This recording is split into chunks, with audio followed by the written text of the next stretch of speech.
Chapter 447. Luo Nan never expected that things would actually develop to this step when he first accepted the mission of preserving the genes and ecology of the native species.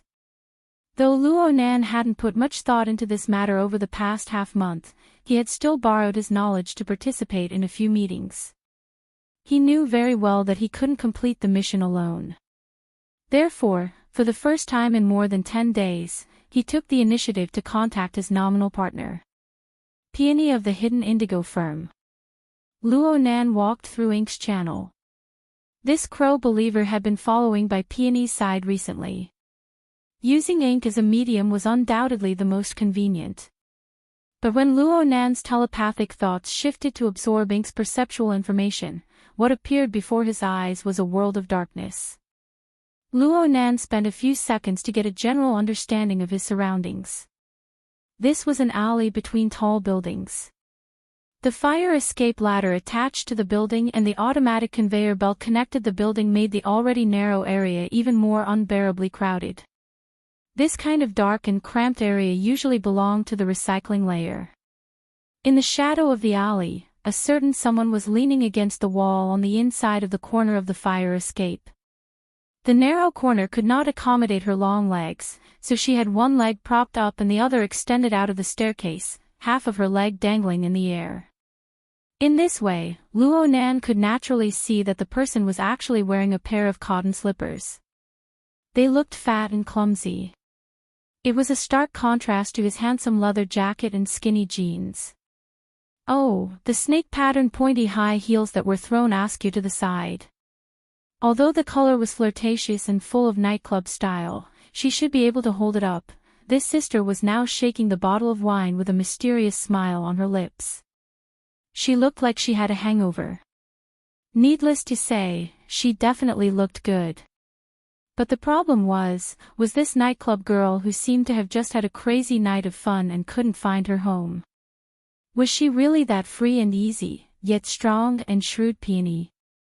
If it weren't for the obvious difference in height and facial features, Luo Nan would have believed that he was looking at Cat Eyes, who was drowning her sorrows in alcohol. Under Luo Nan's command, Ink's claws hooked onto the railing of the staircase on the other side of the building.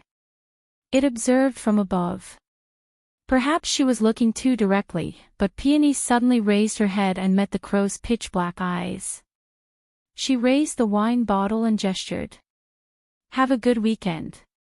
Against Ink, or against Pat Block? It was most likely the latter. And so Luo Nan knew that it was very likely that he had underestimated Peony's level of keenness. Or perhaps Peony had been feigning ignorance all along, only revealing clues when she was hungover. Luo Nan certainly had to put 120% effort into dealing with this kind of woman with deep and sharp schemes. He didn't want to leave any clues for her to use against him, so he communicated with Peony through the rubber band on Ink's ankle. Moreover, he asked a question he already knew the answer to. "Good morning.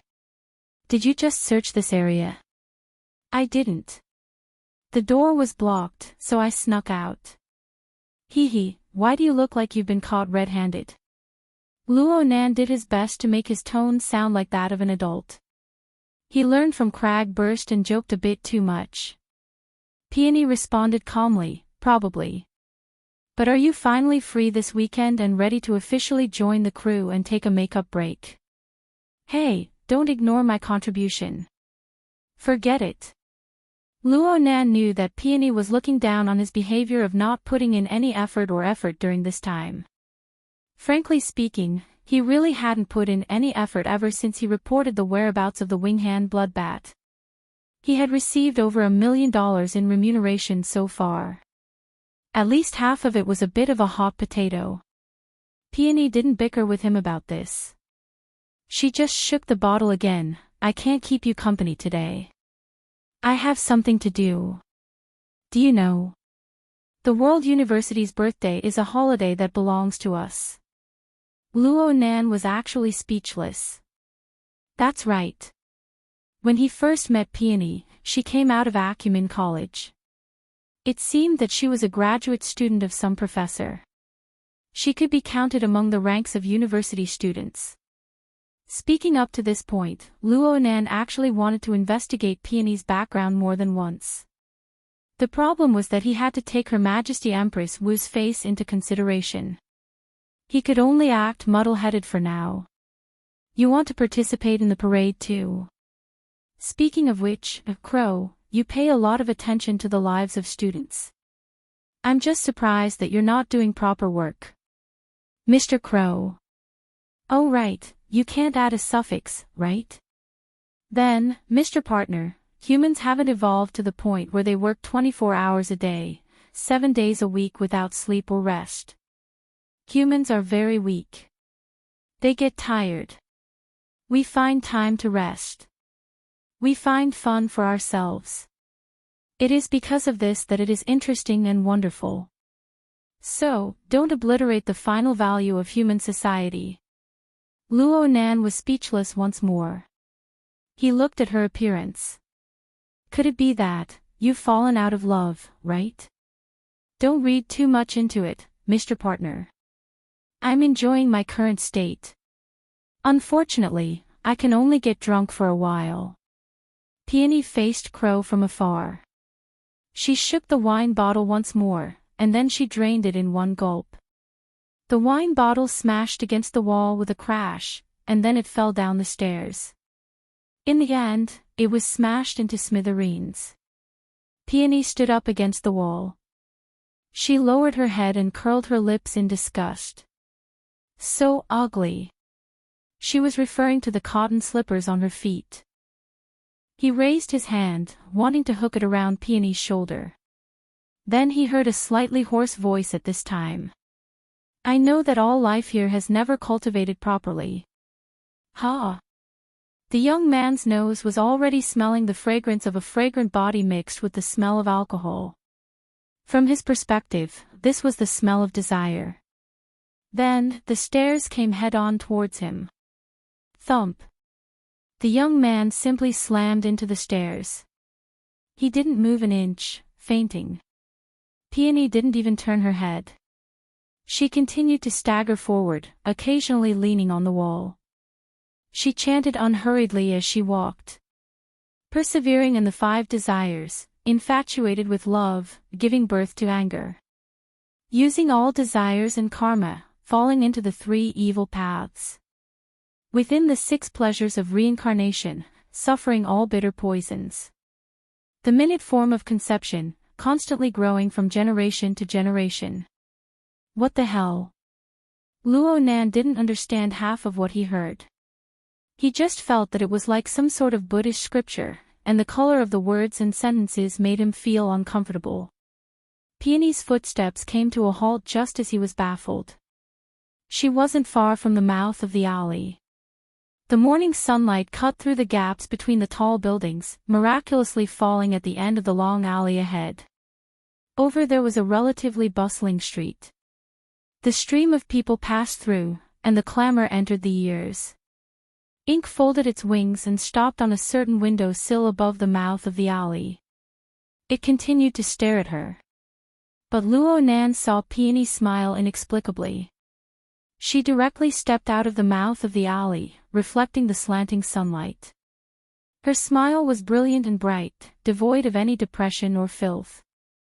Just like this, she naturally blended into the surging stream of people on the side of the street. However, the most eye-catching thing right now was a group of university students marching toward the City Hall Plaza. Luonan wasn't interested in this. He felt that the current Peony seemed to be easier to communicate with, so he asked, "You're planning on spending the day in the City Hall Plaza? Then do you have any information?" Clap, clap, clap. Clear and resounding applause rang out. Peony stood by the side of the road, forcefully applauding the marching group. She shouted loudly, "Unity!" Her drunken and wanton appearance was very annoying, but as a beauty, she had special privileges. Most of the people in the marching group were stupefied, but there were still quite a few young men who laughed loudly in agreement when they saw the encouragement of a great beauty like Peony. Unity! Peony continued to applaud with all her might. She leaned forward slightly, arched her back, and clapped her hands red. It was as if she was already immersed in the enthusiastic atmosphere. Then she shouted loudly once more, "Honor." She was a beauty again, and she was so sincere. This time, there were even more people who responded. The sound waves had already converged into form. Honor. Faint beads of sweat appeared on Peony's forehead. She simply tore off her leather jacket and draped it over her arm. Her upper body was just a thin shirt, and it was completely unable to conceal her beautiful lines. However, what truly stirred people's hearts was her wanton and bright smile. Her snow-white teeth were revealed beneath her beautiful lips. They were so splendid. She walked into the marching group with large strides amidst this sort of smile. She was like the most familiar of friends. She opened her arms as if it was a matter of course, and she placed them on the shoulders of two students. The students just so happened to be a man and a woman. Both of them were stupefied. But at this moment, the screams and applause of the others shook the windows of the surrounding tall buildings to the point of droning. Peony faced the sky and howled amidst this wave of sound. Youth! The hearts of the marching group and the surrounding spectators had already been stirred by this dazzling beauty. Most of the people were already at a loss for words. They just screamed in response. Then everyone saw the arm that pointed to the sky. Victory! Let's go back and talk about them one by one. Please calm your anger. There's nothing to say. As long as you can make my sister fully realize her mistakes, I'll be willing to accept a few beatings. Luo Nan could sell out his sister in minutes without any pressure. And this sort of jesting and joking method was much better than being a yes man. Luo Shuqing finally hooked her lips. You've become quite glib lately. Do you have a girlfriend? Luo Nan blurted out, how is that possible? He had learned quite a few dirty jokes from Papercut and Cragburst. Cat Eyes was also someone who dared to say anything. Mixing around with that lawless ability user would cause some changes in his speech habits. And this seemed to be the most effective way, right? Luo Shuqing really did divert his attention. I heard Mo Peng say that you have quite a good luck with women at Acumen College. He's just jealous that I'm being taken care of by my senior. Okay, I know. No matter how charming the children of the Luo family are, there's no problem with their hearts. However, you need to learn some skills in getting along with people. Don't be so straightforward. You'll hurt yourself and others. That's not good. Yes, you're right. It's not a problem for you to have a few more friends. But don't learn from your sister. Don't fall head first into those circles. I won't. I won't. Luo Nan laughed dryly. He said a few more words and finally hung up the phone. He didn't stop after that. He immediately found Mo Ya's number and dialed it. However, there was no response from the other side. Did I just lose contact? What kind of trouble did I get myself into? Luo Nan called twice, but he didn't get a response. He couldn't help but scratch his head. His aunt's emotions were controlled quite well when she was talking to him. But if she wasn't truly furious, she wouldn't have vented her anger on him. Luo Nan was a bit regretful right now. He should have made a trip to Blue Bay last night when he passed through the River Wu district to understand the situation. He paced a few steps in front of the school gate, his hand pressed to his ear. He considered finding a skilled expert like bamboo pole to lock onto Mo Ya's position. Was this making a mountain out of a molehill? His wristband vibrated just as he hesitated. He subconsciously connected the call and Mo Ya's voice came through. Chapter 449. You're looking for me. Luo Nan let out a sigh of relief when he heard Mo Ya's voice. Then his anger flared up. You're the one who's looking for me, to take the blame. What are you talking about? Mo Ya's background was noisy. The sound of a piano and drums joined together. It seemed like someone was calling her. She responded with two sounds before turning around to talk to Luo Nan. I'm rehearsing right now. I'll contact you in a bit.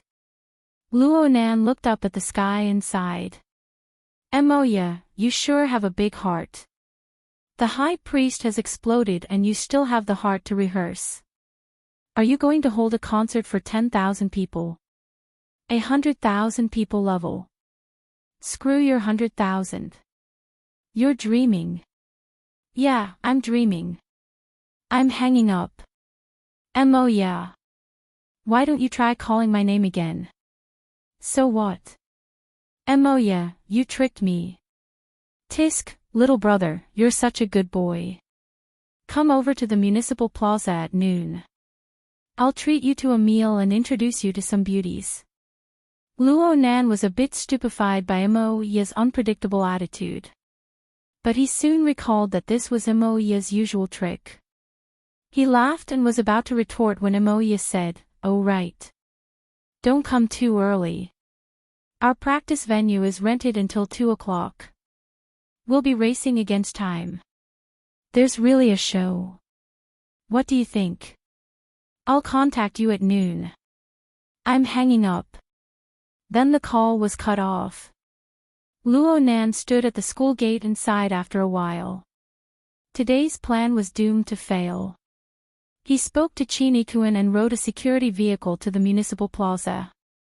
It was a bit early to go over, but his previous plan had been destroyed. He didn't know what to do for a time.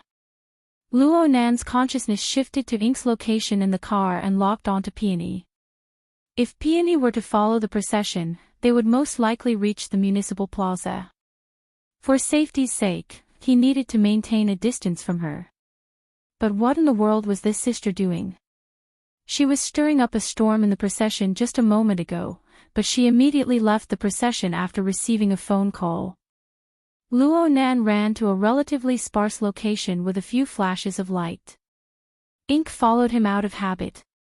Peony displayed her extraordinary keenness once more.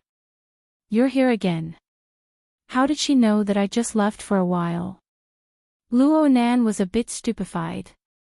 He replied, what are you going back and forth for? Peony stood in the shadow of a tall building, far away from the clamor of the crowd. She smiled as she looked at the surging stream of people. Fulfilling everyone's wishes. For them, this level of achievement was enough. In any case, most of them didn't want to do anything. Even if some of them were like this, they didn't have enough awareness to pay the price. It's not even as good as your attitude towards work. Even. That wasn't a good word at all. Peony put on her leather jacket again and laughed happily. Including me, I'm not as good as you, alright. That's why it's good to participate. It's more valuable to work with you. Thank you for thinking highly of me, but now it's my turn. When you said you have something to do, are you referring to watching the parade with me? Go to the municipal square on the way. Municipal square. Where are you going? You're right. That place will be a good place soon. The city government will cry if they hear this. As long as it's meaningful to us. This is indeed a good opportunity.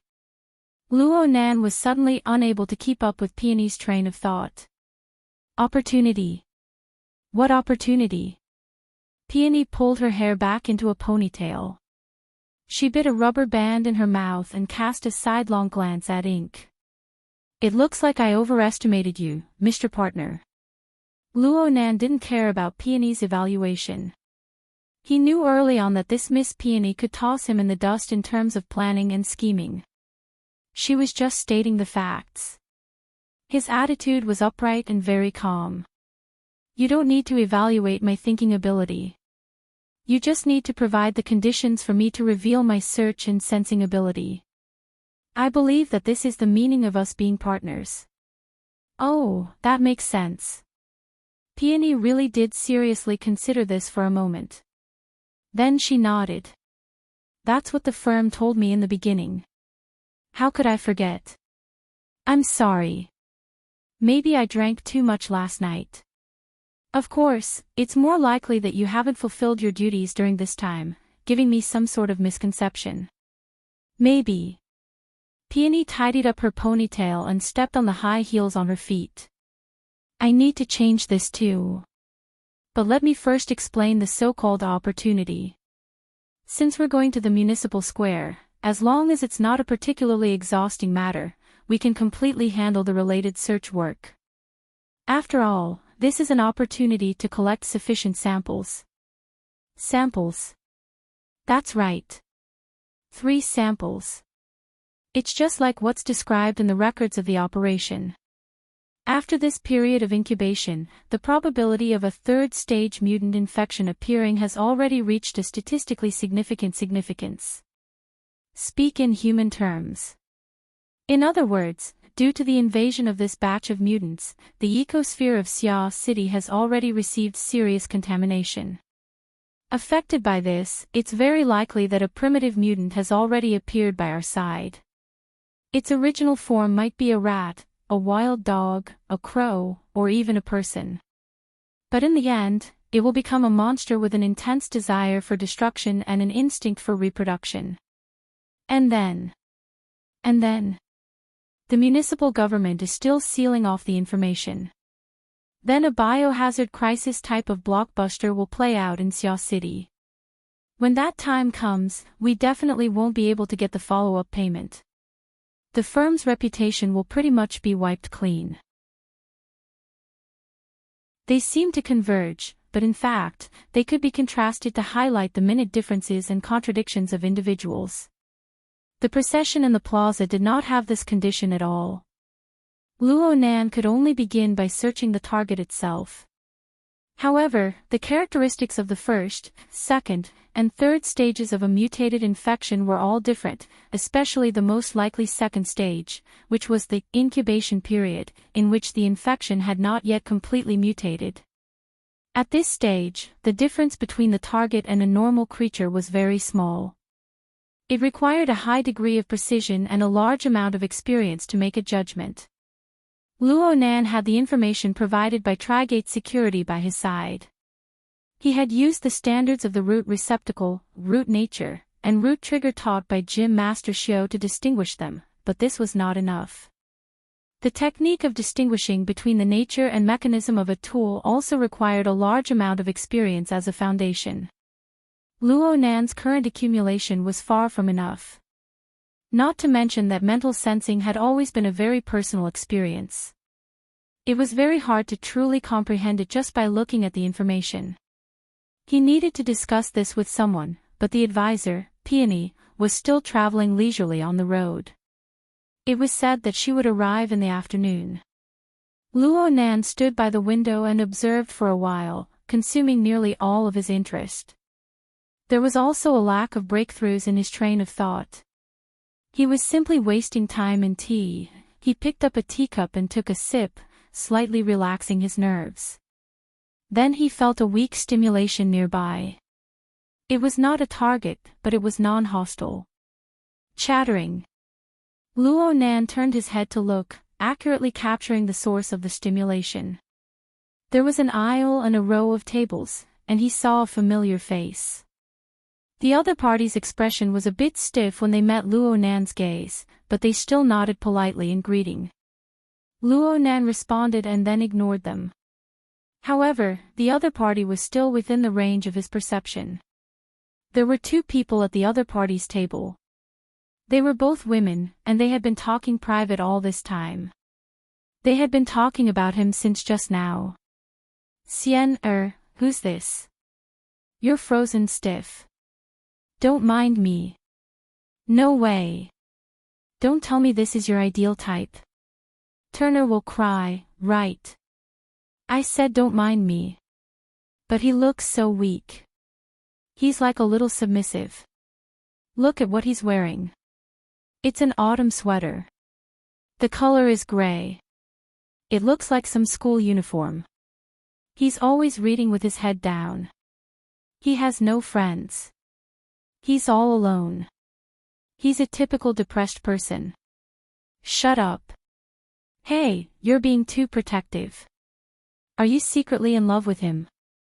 Big-headed fish. Okay. Let's not talk about him. Let's not talk about him. What do you think about the seat I booked? The plaza will certainly be a mess at night. This place is the best. It's quiet and the atmosphere is pretty good. It's more suitable for a woman like you. Speaking of which, that person is sitting there. It's fate. Hey, where are you going? The restroom. The conversation ended, and a young girl with a slender figure stood up from the table. She wore fashionable clothes and left with a taut face. However, she shot a glance at Luo Nan before she left. Unfortunately, their gazes met once more. She could only nod with a stiff expression. Then she turned around and left in a hurry. She was Yuqin. She was the second generation of a certain pharmaceutical company. Last time at Aurora Cloud City, she was Luo Nan's guest. Her older brother Yu Zheng's performance was terrible. He had caused quite a bit of trouble, but she had always been very calm and smart. She behaved with propriety. The impression she gave others was okay. Luo Nan paid more attention to the reservation information Yuqin revealed during her conversation with her companion. He tapped on the table, and sure enough, he saw that the reservation time was displayed. It was from 6 p.m. to 2 a.m. the next day. In other words, he could only stay at this seat until 6 p.m. at most. Then this place would belong to someone else. Should he find another place? Hold on. Since the two young girls could think of this, then the others. Luo Nan immediately entered keywords such as municipal plaza, parade, performance, and so on. Sure enough, the reservation service had already been activated for the relevant window viewing seats, and the number of available seats was rapidly disappearing. He only hesitated for a bit at two relatively remote seats. Game over. Forget it. With his mental senses, it didn't really matter if the location was good or bad. Perhaps it was even safer. Luo Nan sighed. He leaned his back against the back of the soft chair and closed his eyes to rest. But he felt that something was wrong in the next second. He opened his eyes and saw Yuqin's companion walking over with light steps. Her round face was smiling and she had very cute baby fat. She wore a pair of ladies' sunglasses on the tip of her nose. They were crooked, and she looked as if she had stolen them from home to play. She looked very young and tender. However, she was quite tall. She wore a loose pink windbreaker paired with black pencil pants and white sneakers. Her frame was very lively. Chapter 451. It was hard to imagine that this girl, who called herself Fathead Fish, wouldn't care about anything else. She started off with a bunch of beeps. Luo Nan was stunned for a moment when faced with such a familiar person. He politely got up and touched Bai Yu's hand. He introduced himself, Luo Nan. Hello. We know each other now. As she spoke, Bai Yu sat in the seat across from Luo Nan. She giggled as she looked at him. Her eyes seemed to be shining. How long have you known Xiener? I know all of Xiener's friends, but I've never seen you before. I'm a student at Acumen College. I used to be at 6th High. I also used to be at 6th High. Bai Yu suddenly became excited. It's fate. But how come we've never met before? Luo Nan laughed. Do you know Mo Han? I'm her cousin. Henin's cousin. Isn't that a little fatty called Mo Pei? I'm the other one. Oh, what a coincidence. I'm also a transfer student. I transferred to Xiqing District 2 years ago for the sake of making my debut. But you should be pretty low-key in 6th High, right? Yeah, I don't really come out to play. Bai Yu's heart was filled with curiosity. She was a young girl driven by curiosity. She didn't have any scheming thoughts. Luo Nan suddenly felt that Yuqin's circle of friends was pretty good. She didn't hate anyone other than her blood-related older brother. It was said to judge people by their friends. Just from this point alone, Eugene was quite good. In any case, the perfect plan was ruined. There was still some time before Moya's treat. Luo Nan was bored, so he chatted to pass the time. You just mentioned making your debut. Are you an artist? Humph. Baiyu made a complicated yet adorable gesture. BHD's youngest, Baiyu, will be joining us. Seeing Luo Nan's stupidly lack of reaction, Baiyu's smiling face collapsed. I knew it. You don't belong to my fan club. Of course, I don't have many fans to begin with. Luo Nan was a bit embarrassed. Sorry, I really don't understand this. BHD is the name of the group. That's right, bobblehead. But you just need to remember to shake your head, doll. The name is easy to remember. But it's still the 18th line. As she spoke, Baiyu shook her head. Her movements matched her cute aura perfectly and her body swayed rhythmically. However, Luo Nan's gaze accidentally swept over her chest, which was completely incompatible with her age. This was because the trench coat had opened up after sitting down, and the thin layer of fabric inside could not hide the full curves. Acting like this at such a young age was simply against the rules. Luo Nan didn't have any crooked thoughts, but he was a bit embarrassed. He hurriedly averted his gaze and took the initiative to speak in order to conceal it. You and Eugene came out to watch the parade? Baiyu waved her finger. Hey, although we are an unknown, we are still a duo that debuted. Do you see that? In the middle of the square, the scenery will be built in the afternoon. That will be our stage.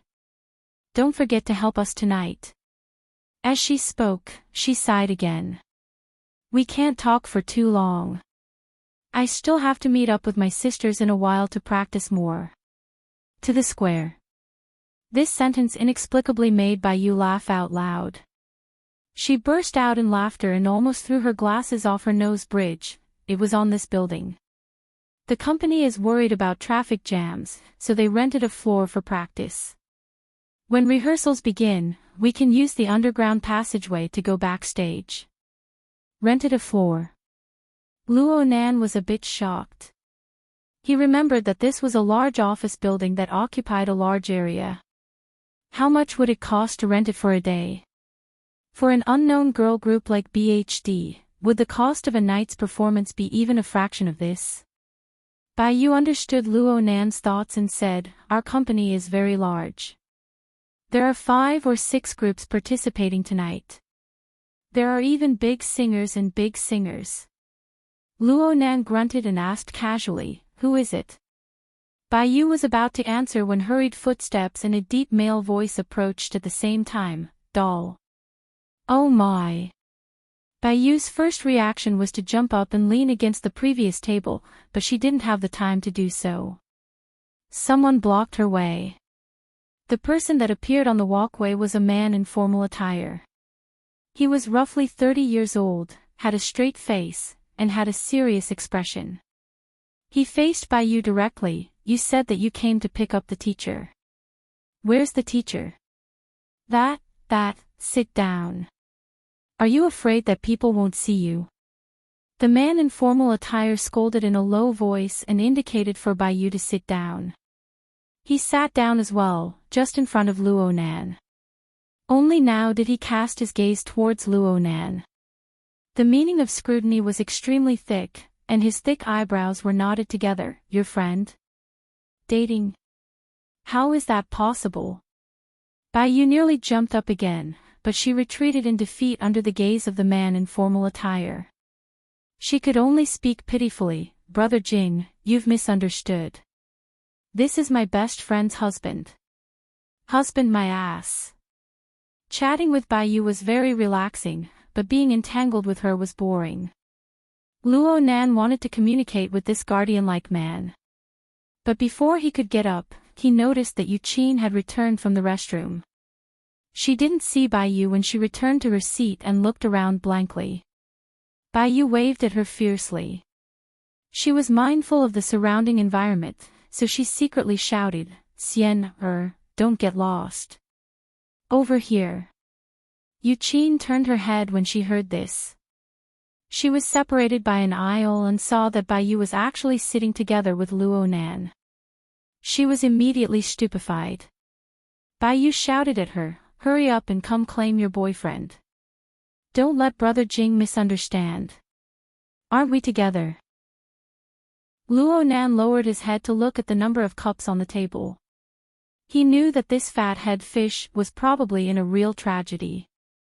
Brother Jing clearly saw through this, but he didn't say anything. His gaze shifted back and forth between Luo Nan and Yuqin. He seemed to be deep in thought. Yuqin hesitated for 2 seconds. In the end, she walked over and stood by the table. She quietly shot a glance at Luo Nan during this process. Then she slightly lowered her head. She was probably trying to find a balance between respect and calmness. But unfortunately, she failed. Her slightly fast heartbeat, her controlled breathing, her nervous system's inhibition and counter-inhibition. Every detail exposed her nervous state of mind. Baiyu wouldn't be able to see through this, but the man in formal attire across from her would probably be able to see some clues. But then again, this man gave Luo Nan a strange feeling. Luo Nan thought for a bit and took advantage of the situation to get up. He faced Yuqin and said, you can sit inside. This is. Luo Nan was asking Baiyu, but Yuqin, who was still standing there without moving, quivered. She took half a step forward and said softly, this is Mingtang Culture's manager, Mr. Hai Jing. Hai Jing. Luo Nan was curious. Before Luo Nan could figure it out, Hai Jing's serious face relaxed from astonishment and bewilderment. In the end, it transformed into a carefree smile. Nanster, is that you? He pondered for a moment as if he was considering something. In the end, he pointed upwards. Moya and the others are rehearsing now. They are in the same place as Doll and the others. Do you want to go and take a look? Before Luo Nan could respond, Baiyu was already dumbstruck. Why? Why can't I invite Qin Xian? Hai Jing glanced at her. Shangxi's contract is a management contract, while yours is a training contract. That is the difference. Baiyu was immediately defeated. But then she saw that Luo Nan was looking in the direction of Hai Jing's finger. Luo Nan had a very focused appearance, and she couldn't help but spit, hey. There are still over 10 floors. Of course, Luo Nan wouldn't say that he had locked onto Moya's position through his mental senses. He just nodded and smiled at Baiyu before asking Hai Jing, is it convenient? Hai Jing seemed to have thought things through. This is Shangxi's first performance since they transformed from an underground band. The scene tonight will be huge. I'm worried that they'll be nervous. Having a family nearby will certainly help. I heard that it's a scale of several 100,000 people. The company estimates that it can reach 1 million people at its peak. Rock bands naturally have an advantage in this kind of occasion. It's an excellent opportunity. 1 million people. Luo Nan clicked his tongue. Moya, that fellow. She really went wherever there was excitement. But was their band already at the level where they could perform in public at a large-scale event with 1 million people? How about this? Touch me with your wristband and I'll give you the authority. Since the security around the plaza has been upgraded, we can only use a face-to-face invitation to increase the authority. Luckily, I still have a spot on my side. Doll, what are you doing? Baiyu withdrew her finger and had an innocent expression. Brother Jing, are you trying to ruin their date? Are you trying to break up an affectionate couple? This wasn't the end. Luo Nan rolled his eyes. Next to him, Yuqin took a quiet breath. She raised the teapot and poured tea for Luo Nan. Her demeanor was refined and gentle, and it matched perfectly with Baiyu. Yuqin's appearance was definitely because she still had lingering fears from the conflict last time. She was deliberately acting low and small. Luonan felt that it was pointless. He waved his hand and was about to speak, but Hai Jing spoke first. One is a Heir. Two is also a Heir. It just so happens that the company is short on manpower right now. I'll just take in 2 temporary workers. Brother Jing, you have a lot of knowledge. Bai Yu gasped in admiration. She gave Hai Jing a thumbs up and winked at Yuqin. Yuqin forced a smile and took another deep breath. She stole a glance at Luonan and remained silent. Hai Jing quickly shared the authority with them. Then he got up and said, "Let's not waste time. Let's go back." "Sorry for the trouble, Brother Jing. It's nothing. You guys coming is the same as helping me." "Ha. Ha, don't worry. You won't get tired even if there's work." Chapter 453. The door to the practice room opened a crack, and the scattered notes floated out. Under the guidance of the bass, the clear chords of the guitar streaked through 2 bars before breaking off. Then came the sound of discussion. "Look, the effect is better without plugging in. You're using an acoustic guitar in a 1,000,000-person venue. Aren't you trusting the organizer's equipment too much? The effect indoors and outdoors can't be compared. A small venue and a large venue are 2 different things. The acoustic guitar plan is too radical. I don't approve of it. But we need to highlight the harmonies." "Wrong. We need to ignite the atmosphere. We can't ruin the entire song for the sake of 2 bars of harmonies. Don't argue for now. Let's find the feeling. Let's try a different amplifier." Then came a series of chaotic noises. When the notes floated out once more, harmony was added in the room. But it didn't even last a bar before breaking off again. Arguments arose once more. Luonan laughed and shook his head. Then he closed the door, not touching the restless and trembling atmosphere inside. He turned to look at Hai Jing behind him. "They're really nervous." Hai Jing was a bit surprised. "We're not going in. We're not going in. I'm afraid Moya will smash us with her guitar." "Not yet, but it's hard to say for the others." Hai Jing touched the door handle and gave up. "Then let's wait for the practice to end. After all, they're an underground band. Their nature has changed after signing with Mingtang culture.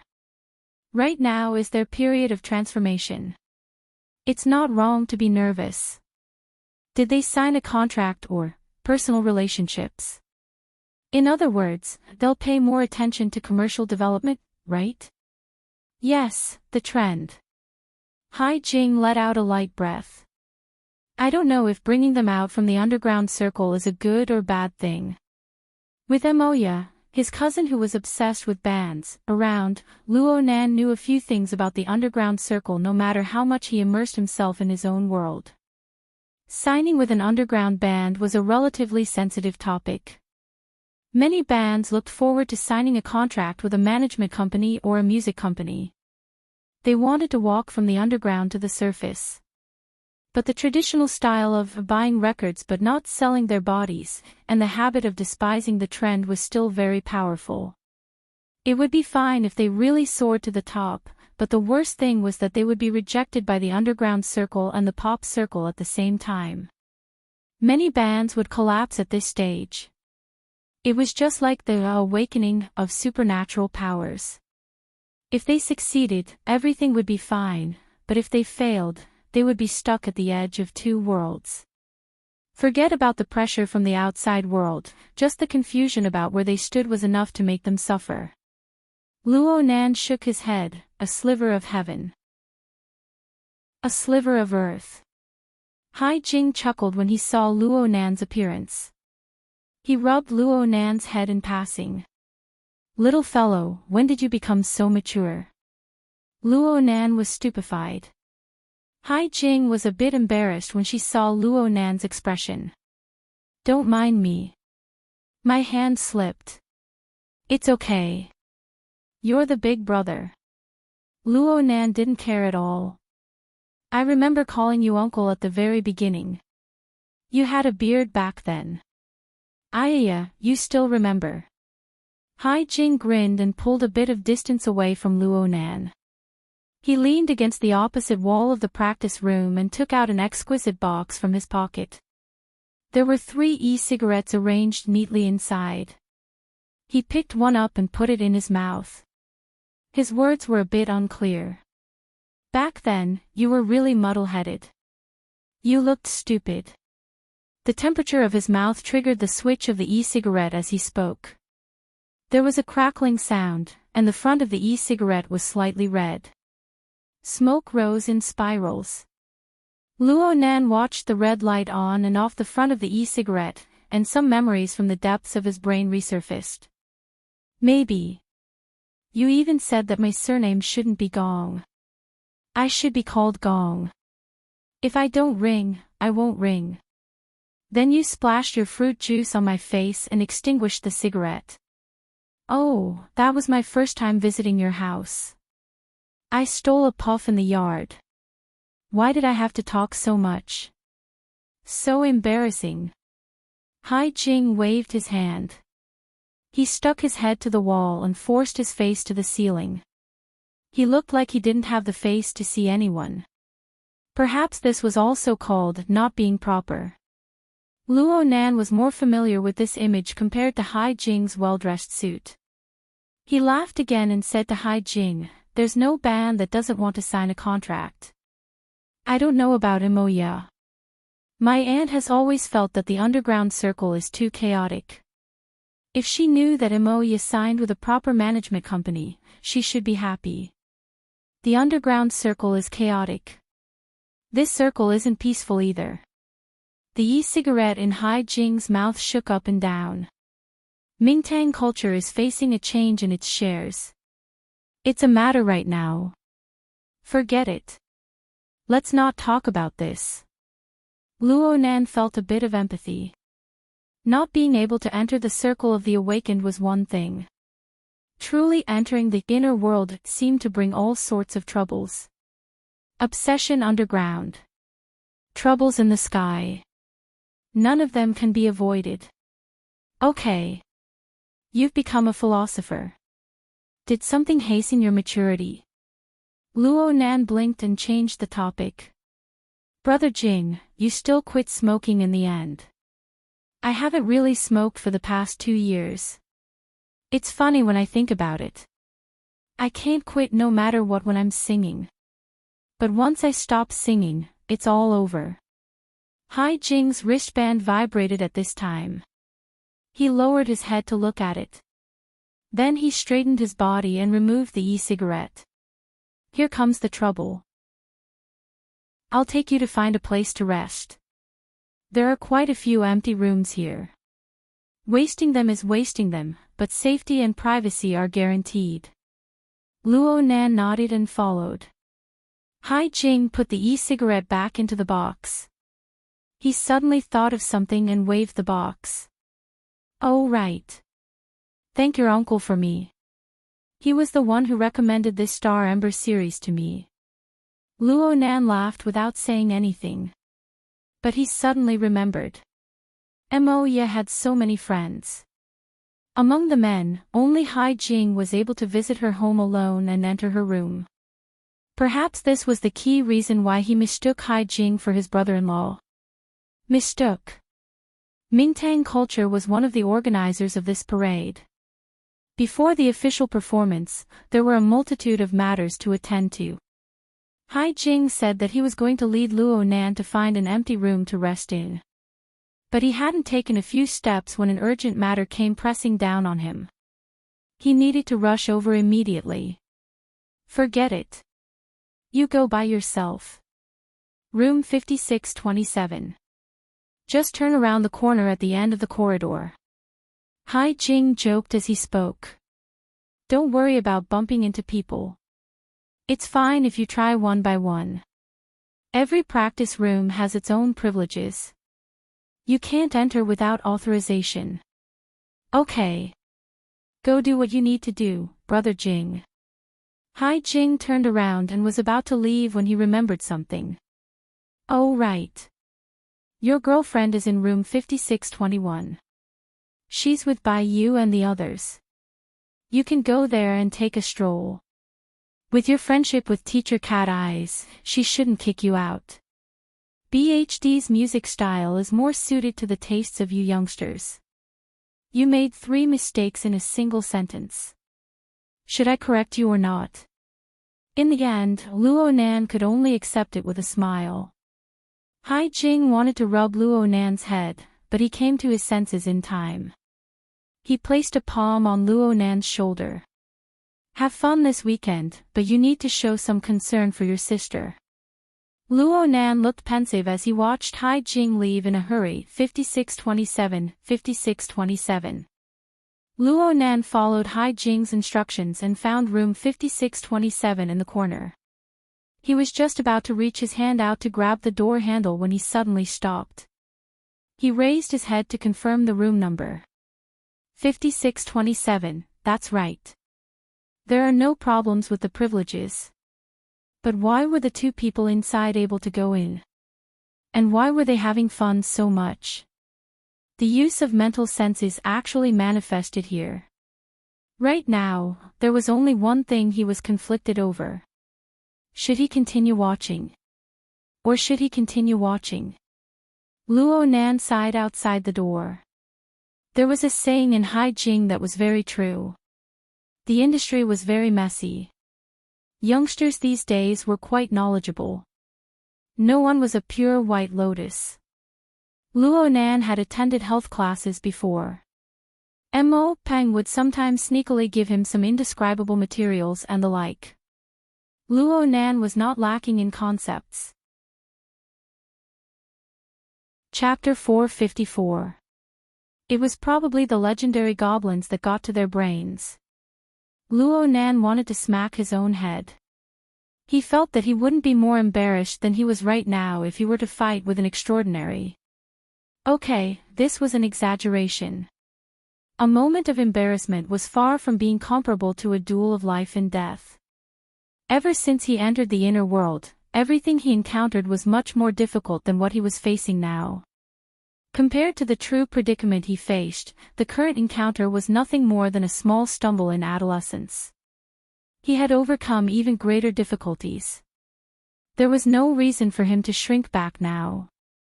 No, there was no reason for him to be a slave to his desires. Luo Nan's mind fluctuated with a few thoughts, and he felt much better. He took a deep breath and maintained a steady tone of voice. I understand. Go back and practice. Where are you going? Did Brother Jing really arrange work for you? Ah.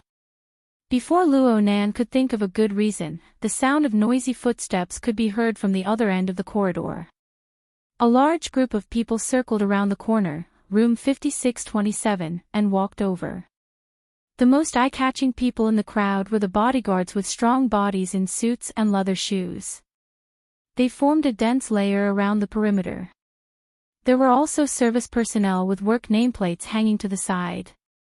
However, the most eye-catching person was a fashionably dressed woman in the deepest part of the crowd. She wore sunglasses, and her head was slightly raised.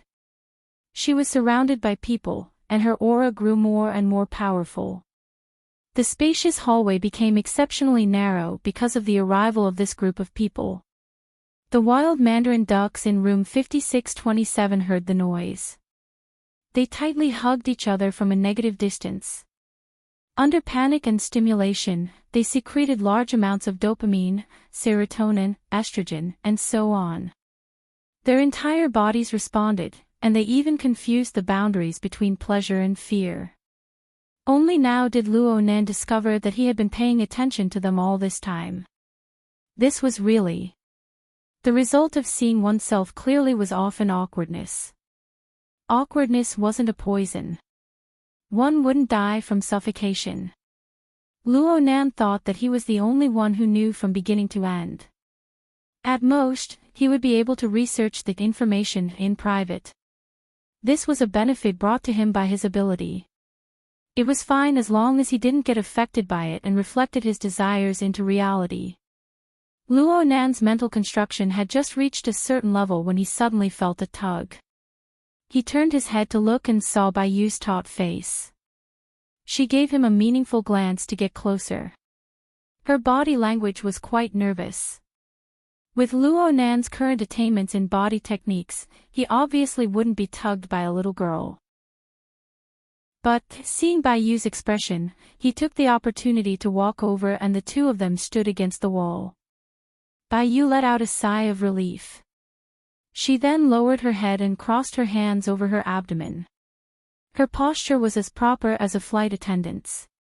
At this moment, a group of people happened to pass by. She immediately smiled and greeted them in a low but clear voice, "Sister Weiwei, Director Wu." Even with Luo Nan's eyesight, he wasn't able to see whether or not the powerful woman responded. Instead, a middle-aged man in his 50s spoke to Luo Nan's side, "Don't loiter around outside. If you need to practice, go practice." The dense mass of people walked past. They made a right turn at the end of the corridor, breaking away from Luo Nan and Bai Yu's line of sight. However, Luo Nan's mental senses remained clairvoyant from beginning to end. At the corner was a semi-sealed passageway. The passageway was locked by a transparent electronic door. At the end of the passageway was a carved double door. Behind the door was a rather luxurious suite that could easily fit dozens of people. The group of people walked into the suite.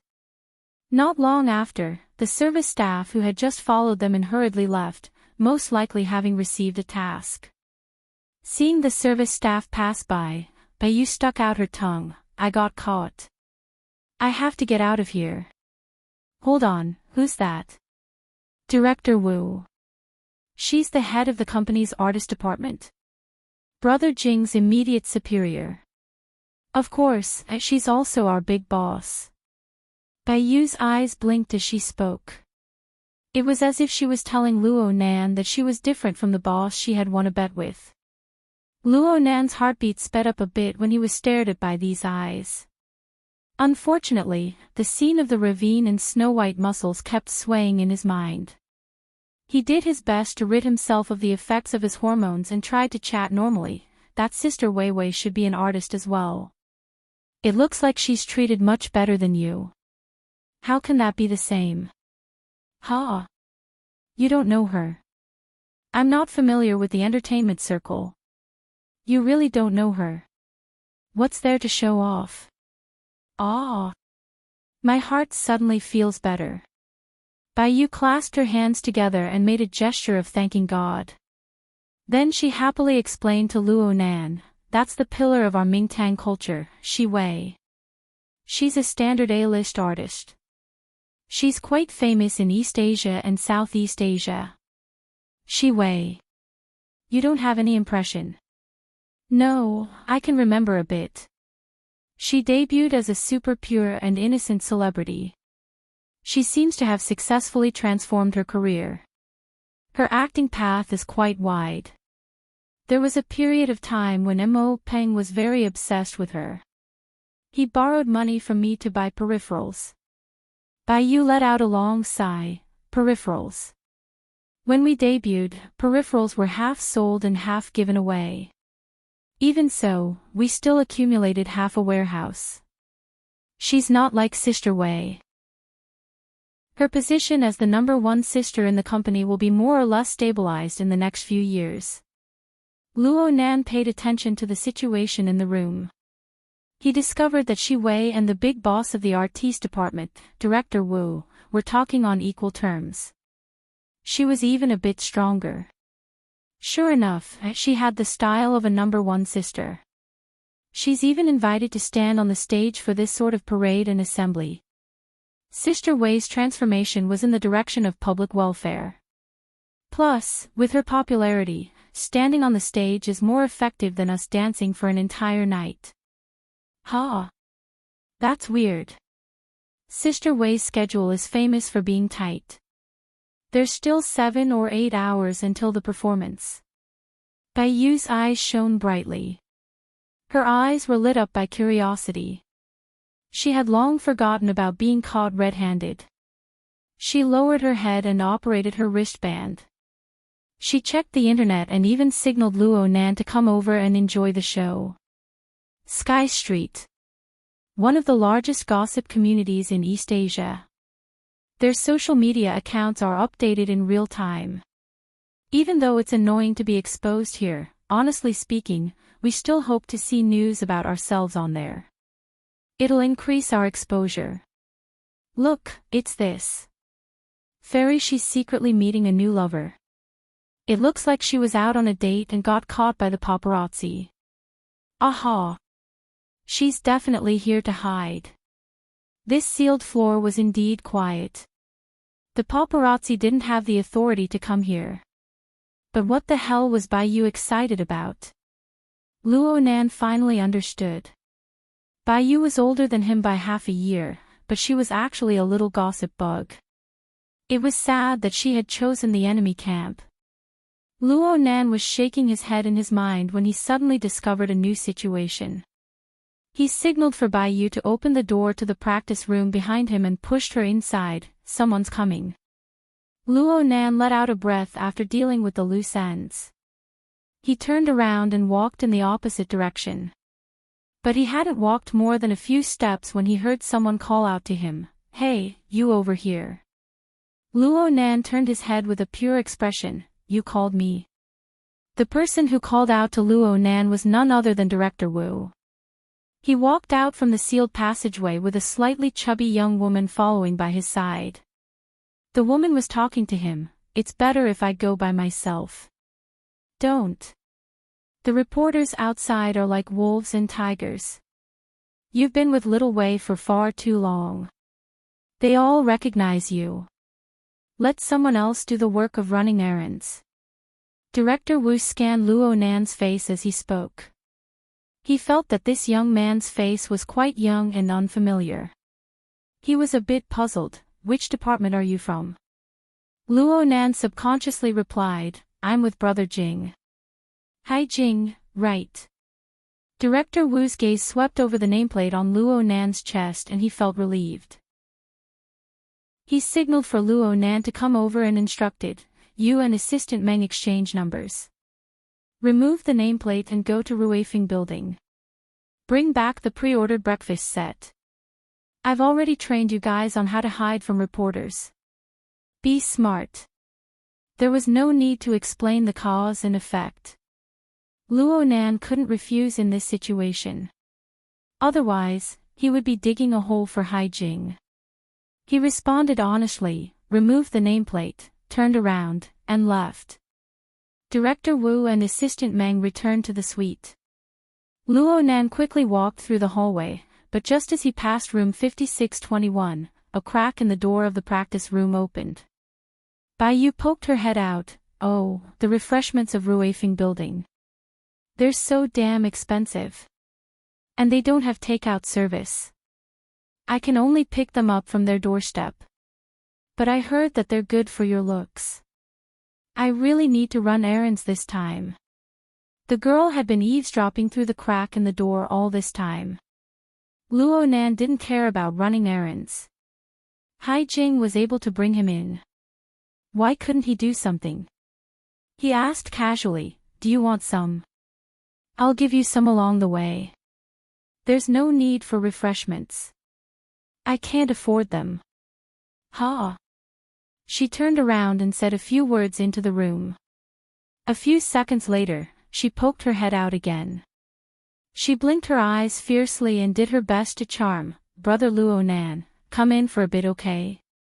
Luo Nan sighed and entered the room according to her words. For gazes fell upon him as soon as he entered the room. He recognized Cat Eyes and Yu Qin. There were also 2 young girls who were a bit older than Bai Yu. They were undoubtedly the other 2 members of the BHD group. Hai Jing had mentioned before that one of them was Shui Yuan, who had the nickname of housekeeper. The other was Clara, Barbie. As members of a girl group, their personas were quite distinct. The one who was drenched in sweat and had a white towel draped over her shoulder was frowning as she looked over. She was most likely Shui Yuan. She had a serious face and her figure was the most well-proportioned and fit. As for Clara, she was undoubtedly the charming mixed-blood beauty. Her skin was as white as milk and her looks were extremely high. Bai Yu giggled and clapped. Hurry up, hurry up. High-end free labor is only available once. Boss Luo is going to Ruifeng Road to pick up takeout. Anyone who wants to pick up something along the way, hurry up and sign up. The floor is closed right now. If you miss this opportunity, you'll have no hope at all. Shredded radish. The charming Clara let out a low laugh. She was amorous, and she was much more mature than her age. She also casually created a new nickname for Luo Nan. Barbie. Doll. As the captain, Shui Yuan naturally opened her mouth to reprimand her team members for their impolite actions. But when the nicknames of these two were linked together, it was quite funny. Shui Yuan acted as if she didn't notice. She took the initiative to extend her hand. You must be student Luo. Hello. Luo Nan extended his hand in response, but he was slapped away by Cat Eyes who had just walked over halfway. Cat Eyes didn't care about Luo Nan and Shui Yuan's awkwardness. She clapped her hands to attract everyone's attention. If we delay any longer, we'll miss breakfast time. The boss is running errands for Shi Wei. It takes around half an hour for him to go back and forth to Ruifeng Building. The other takeout deliveries should arrive around this time as well. How about this? Everyone can order their own food and wait for the boss to come back to bring it up at the same time. No problems, right? Chapter 455. The group of people all rolled over in laughter. But these girls did not know how much complicated information was contained in Luo Nan and Cat Eye's conversation. They also did not know what sort of sharpness was hidden in their gazes. Luo Nan was drunk when faced with such a believer who was unconvinced and had a tendency to self-destruct. Shui Yuan, who was next to Luo Nan, thought of something. She suggested, let's first exchange numbers. We'll send our orders to student Luo to avoid mistakes and to avoid transferring again. Bai Yu was the first to agree. But she turned around and revealed a fierce expression. If the private numbers of 3 future idols get out, you're dead for sure. Unfortunately, no matter how much she twisted her face, her adorable round face could only show cuteness. Luo Nan shrugged and extended his hand to exchange numbers with them. He also gained the friendship of the BHD girl group. He waved his hand, turned around, and walked out. You guys hurry up and order your food. Also, please pay attention to the type of food. Fast food and pastries are the best. I don't want to have to wait downstairs for a dozen or 20 minutes after coming back. Bai Yu let out an "ah" and expressed with extreme innocence, we're all obese. What about body management? Shui Yuan stared at her. Body management has already collapsed the moment you suggested it. But Captain, you didn't refute it. I'll take you guys to strengthen your training for 2 hours. Hypocrite. Pervert. Luo Nan had already opened the door to leave the BHD group's internal strife. At this time, the silent Yuqin walked up to him and whispered into his ear, Mr. Luo, let me go with you. Ha! No need, no need. Cat Eyes giggled as she hugged Yuqin's shoulder. She kissed her and firmly pressed her down. Right now he's burning hot. His head has a fever. It'll be better for him to go out by himself. You're the one with a fever. Luo Nan retorted. But when he saw Cat Eye's expression, he understood that something good had happened next door. It was impossible to hide it from her. In fact, Cat Eyes might have even seen his relatively straightforward reaction earlier on. Was it awkward? Of course it was. But his special relationship with Cat Eyes had more or less dispelled a portion of it. He just glared at her and opened the door. Cat Eyes suddenly said, I won't order a meal for you. You can just go to Auspicious Abundance Restaurant and receive a flowing stone set. It's simple and quick. Thank you, boss. As she spoke, Cat Eyes gave him a salute. Luo Nan turned his head, speechless for a time. He didn't know the market price of Ruifeng restaurant, but from the look of fear on Bai Yu's face, he could tell how powerful the flowing stone was. Fortunately, he had just earned a large sum of money last night, so he had some confidence. In the end, he just waved his hand and walked out of the door. The elevator required them to pass by room 5627. Luo Nan noticed that the wild mandarin ducks were still inside. They were already neatly dressed, and they stuck to the door with one in front and one in back. They used the visual system of the door to observe the situation outside. They were at a loss as to whether or not to open the door. Luo Nan's sudden passing caused the male artist to jump in fright. He blurted out a curse, "You're asking for a beating." Luo Nan raised his eyebrows. He didn't stop and just walked straight past. The male artist finally confirmed that there was no one outside the door. Just as he opened the door a crack, there was a loud thud and the door shook. He went, "Ah," and fell back, bumping into his completely defenseless bedmate behind him. The female artist screamed and fell back. Fortunately, she reacted in time and held on to the male artist, so she didn't fall down. However, the collar of the male artist's shirt made the female artist choke. Luo Nan used his interference power to vent his anger, then he took the elevator downstairs. The female artist screamed and fell back. Hai Jing discovered that Luo Nan had gone out from the nameplate information system and asked. The boss was embarrassed when he found out about the situation. He wanted to send someone to take his place, but Luo Nan refused.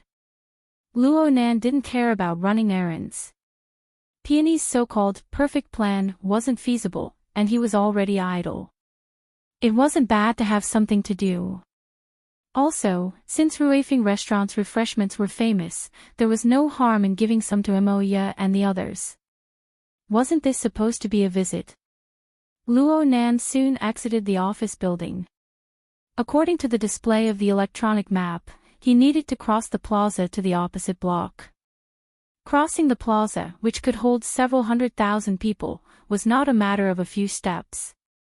Due to the demonstration, some public transportation was restricted. He had to either ride a bicycle or rely on his two legs. In short, it was physically exhausting work. Bicycle, leg, single leg, car. Forget it.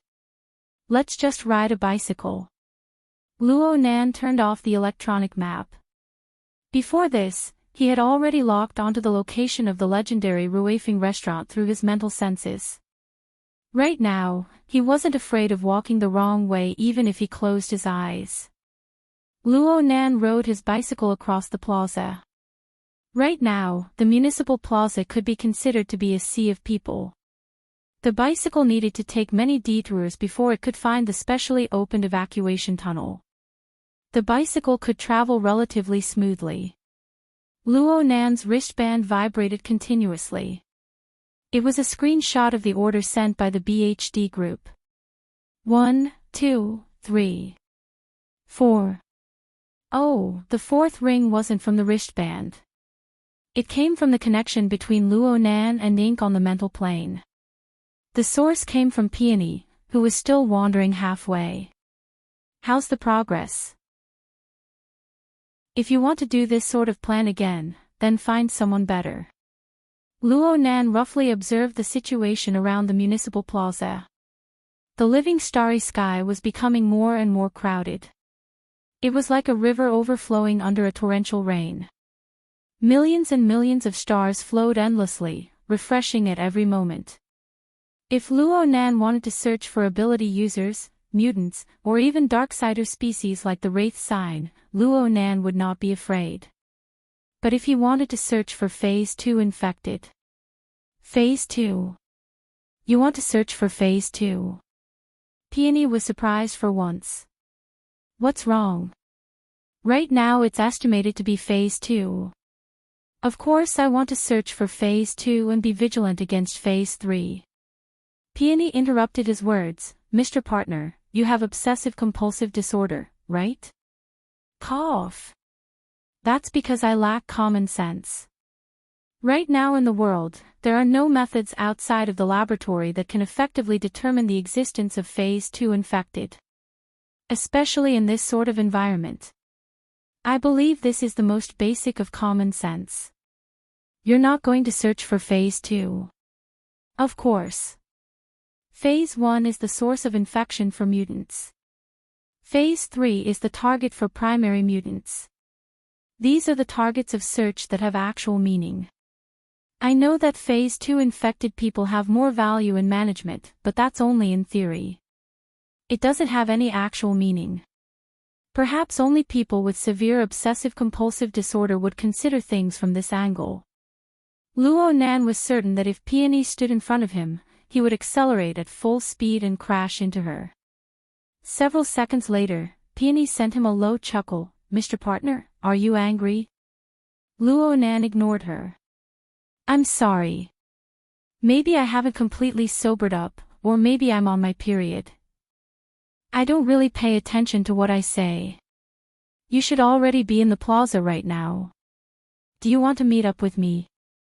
I've always been quite curious about a partner like you. Luo Nan's eyebrows jumped. He instinctively looked all around, believing that Peony had discovered him. He only reacted half a second later. She was still walking leisurely on the road right now, and Ink was her best informant. But on the other hand, Luo Nan had displayed a degree of familiarity with the current situation of the plaza because Ink was together with her. This made Peony make a judgment that matched the facts. Did he give himself away? Luo Nan hesitated for a moment. He wasn't interested in maintaining a sense of mystery, but Her Majesty Empress Wu must have had her reasons for arranging this pattern. There was no need to complicate matters. So he refused. He put on a little act in passing. Compared to my eyes, your plan is more meaningful. Fine. In any case, someone is treating me to lunch. Even though I might not go. Then we'll contact each other again in the afternoon. We'll work overtime together at night to search for the targets of Phase 1 and Phase 3. Peony intentionally emphasized these two words. Luo Nan's lips twitched. Okay. If you discover anything during this time, you can notify me. I'm always online. There was nothing else to do after this. Luo Nan rode his bicycle and locked onto Ruifeng Building. He left in a hurry and returned in a hurry. When he really rode over, he knew that this journey would not be easy. Time was very tight. Fortunately, Luo Nan had been cultivating non-stop recently. Coupled with the feedback from his soul strength under the coupling relationship, his physical strength surpassed the limits of an ordinary person.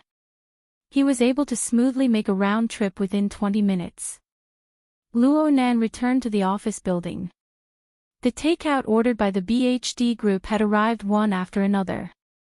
The last delivery boy arrived around the same time as Luo Nan. Luo Nan was near the service desk. He checked the orders one by one to confirm that everything was complete. Then he encountered a new problem. As a temporary delivery boy, Luo Nan was running 5 or 6 orders at the same time, but he only had one pair of hands. The amount of food for so many people and the reality of the separate packaging made it impossible for Luo Nan to use conventional methods to move this pile of things up in one go. Luo Nan looked at the pile of beautifully packaged food boxes on the ground, and he was puzzled despite much thought. It didn't make sense. No matter how gluttonous a group of girls were, they shouldn't have gone to this extent. Did they still need to manage their bodies? Luo Nan checked the order information they sent over once more, but he didn't discover any problems. Oh, wait a moment. There was another message besides the order. The sender of the message was Clara. Luo Nan gave a cursory glance and laughed bitterly. The sound of lithe footsteps drew near at this time. A woman's voice whispered, "Mr. Luo, let me help." Luo Nan turned his head and saw Yuqin greeting him 3 steps away from him. Their gazes met, and Yuqin bowed slightly. She wore a moon-white long sweater that reached her knees. She paired it with a polka-dot blouse and a high-waisted skirt. She walked with a light and familiar style. It was fortunate that her temperament was able to hold it up. In the end, she still came downstairs to greet him. This sort of attitude concealed her natural intelligence and sharpness. She concealed it over and over again. She was extremely cautious and conservative. Luo Nan knew what Yuqin was thinking, and Yuqin had a corresponding awareness.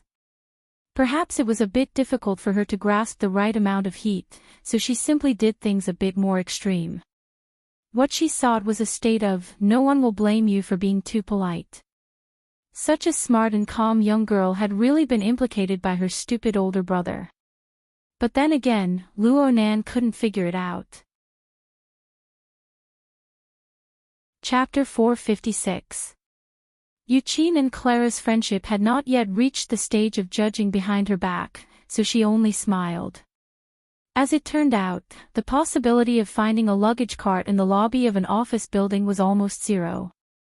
In the end, the two of them still had to use the simplest method of manual labor to move the food boxes into the elevator.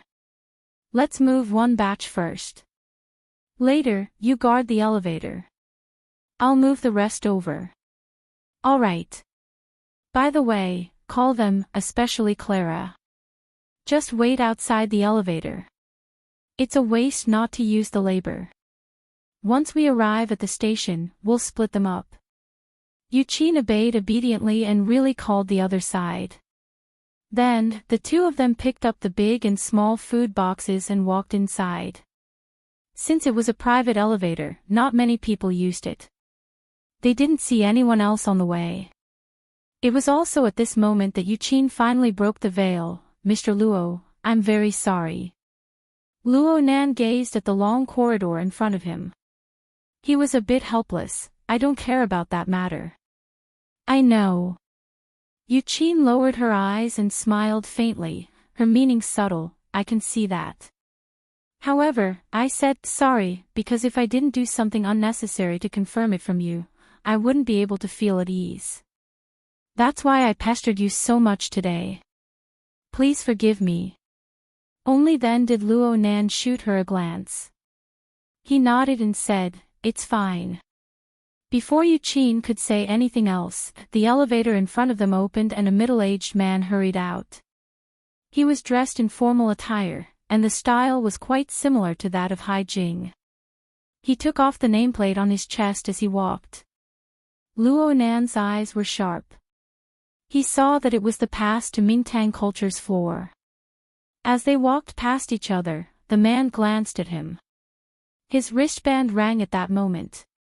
He quickly answered the call and answered, Yes, I'm Xiao Xia. It's on the first floor of the Tonghui building. Just come over, I'll wait outside." "No problem, there's absolutely no problem with the authority." Luo Nan piled up the food boxes in the elevator and left Yuqin to look after them. Then he went back and moved them a second time.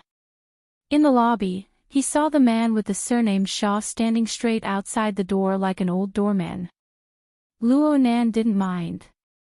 He carried the remaining food containers back to the elevator and tidied things up with Yuqin.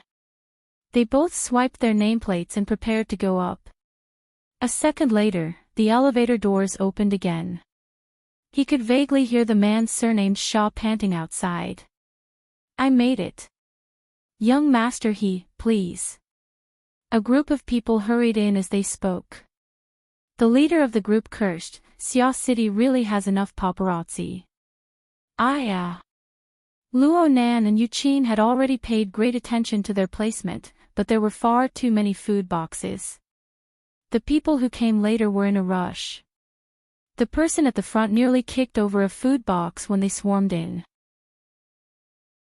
Actually, Luo Nan had already kicked him, but Luo Nan used his interference power to move along with the force without making a sound. The momentum was eliminated, and Luo Nan passed smoothly. He did it very discreetly. In the elevator, be it Yuqin or the person who came in first, none of them noticed. But outside the elevator, there was a strong reaction from the people who were entering one after another. They rushed forward and grabbed the shoulder of the person in the lead, forcefully pulling him back. His aura exploded, stirring up great waves. Luo Nan's mental senses had already covered the newcomer. He had not sensed the ability user earlier. However, in that instant, the person who had reacted first had actually leaped from an extremely ordinary state to at least C+. His explosive power was astonishing, and his ability to conceal his aura was even more impressive. Luo Nan's relaxed mind suddenly went taut. He locked onto the most threatening target in the first instance. He subconsciously extended his arm to block Yuqin behind him. But the scene suddenly changed in the next moment. Someone shouted, "Young Master He," and rushed up in a hurry. It was the person with the surname Shah, who was suspected to be an employee of Mingtang culture. The weather was obviously cold, but this person's face was covered in a layer of sweat. The sweat moistened his dry and loose cheeks. His face seemed to glow faintly, and he was especially excited. "What's going on?" "The elevator is broken." "Ha!" The person with the surname Shah saw Luo Nan and Yuqin in the exclusive elevator. There were food boxes of all sizes by their feet. He was stunned, but soon he said angrily, "What's going on with you guys? This is an exclusive elevator assigned to our company. Non-authorized personnel are not allowed to enter." Luo Nan didn't pay attention to him. He just cautiously scanned everyone outside the elevator. He saw two familiar faces in a row, and it was inevitable that he was a bit surprised. At the same time, the most threatening person should have recognized him. His solemn expression loosened a bit. He bowed slightly, an apology for his overreaction just now. "Mr. Luo, what's the situation?" Chinikuan, who was outside the building, communicated through the hexier. His tone was nervous. The instantaneous explosion of the aura just now had appeared on the security team's monitoring equipment. It was truly a stone that stirred up 1,000 ripples. To put it bluntly, it was a complete mess. "It's a misunderstanding." "It's nothing," Luo Nan privately replied to Chinikuan. He found it a bit funny. In the end, was it a large-scale event to attract people? Or were the people of Xia City evil? Today's acquaintances were jumping out one by one. It was impossible to stop them. Luo Nan took care of both sides at the same time. It was inevitable that he would overlook the least important person. He didn't open his mouth, but Yuqin stepped forward and spoke in a soft voice. "We followed Director Wu's instructions to go to Ruifeng building to get some refreshments for Sister Weiwei. You know, it's not convenient for Assistant Meng to leave right now." This reason was sufficient. The person with the surname Shah seemed to believe it. "You guys are from Mingtang culture. Where's the nameplate?" Director Wu had arranged for Luo Nan to remove his nameplate before leaving to avoid running into paparazzi reporters. Luo Nan forgot to hang his nameplate on his chest after entering the elevator and swiping his nameplate. He stuffed it back into his pocket. Most of Yuqin's body was blocked behind him, so this person probably didn't see it. The other person's words were quite reasonable. Luo Nan took out his nameplate and spread it out in his palm, displaying it for the other person to see. The person with the surname Shah simply took the nameplate and blinked. His contact lenses scanned the nameplate, and the relevant information was read out. "Authorized by Hai Jing." "Ha! And yours?" Yuqin copied Luo Nan and handed over her nameplate. The person with the surname Shah received it and confirmed it once more before nodding. It looked like he approved of it. He even revealed a smile on his face. "So you guys were brought by Hai Jing. Since you guys are Hai Jing's subordinates, Have you never asked who their department head is? There was such a thing. Luo Nan was just about to explain when he heard a loud bang. This Director Shaw smashed the side wall of the elevator with force. Which family do you guys belong to? You came in through crooked means. Mountain Creek or BHD? Speak. Luo Nan knew that things were bad when Manager Shaw's expression suddenly changed. The two of them had indeed gone through the back door. They could accept being reprimanded. But Director Shaw's words clearly put a label on Hai Jing. The meaning behind it was quite deep. Luo Nan frowned. The two acquaintances outside the elevator were watching with cold eyes. He didn't want to engage in a meaningless conflict and make a fool of himself, so he said, "We really were upstairs helping out. Every single bastard says the same thing.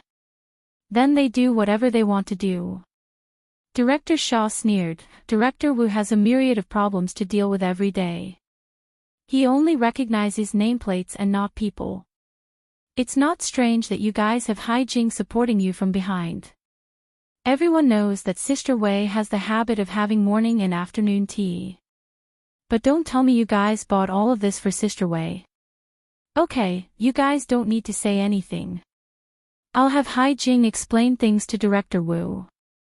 Director Shaw quickly blinked twice and took a picture of Luo Nan and Yu Qin. He raised his chin. Leave Sister Wei's tea and snacks behind. Take the rest out. Be more self-aware, or else I'll call security. Director Shaw turned his body after he finished speaking coldly. His arrogant figure instantly bent in half, and the wrinkles on his face piled up. Young He, please wait a moment. We'll be done here soon. Chapter 457. No matter what, Yu Qin was born into a wealthy family. Even though she was submissive to Luo Nan, she was extremely arrogant in her bones.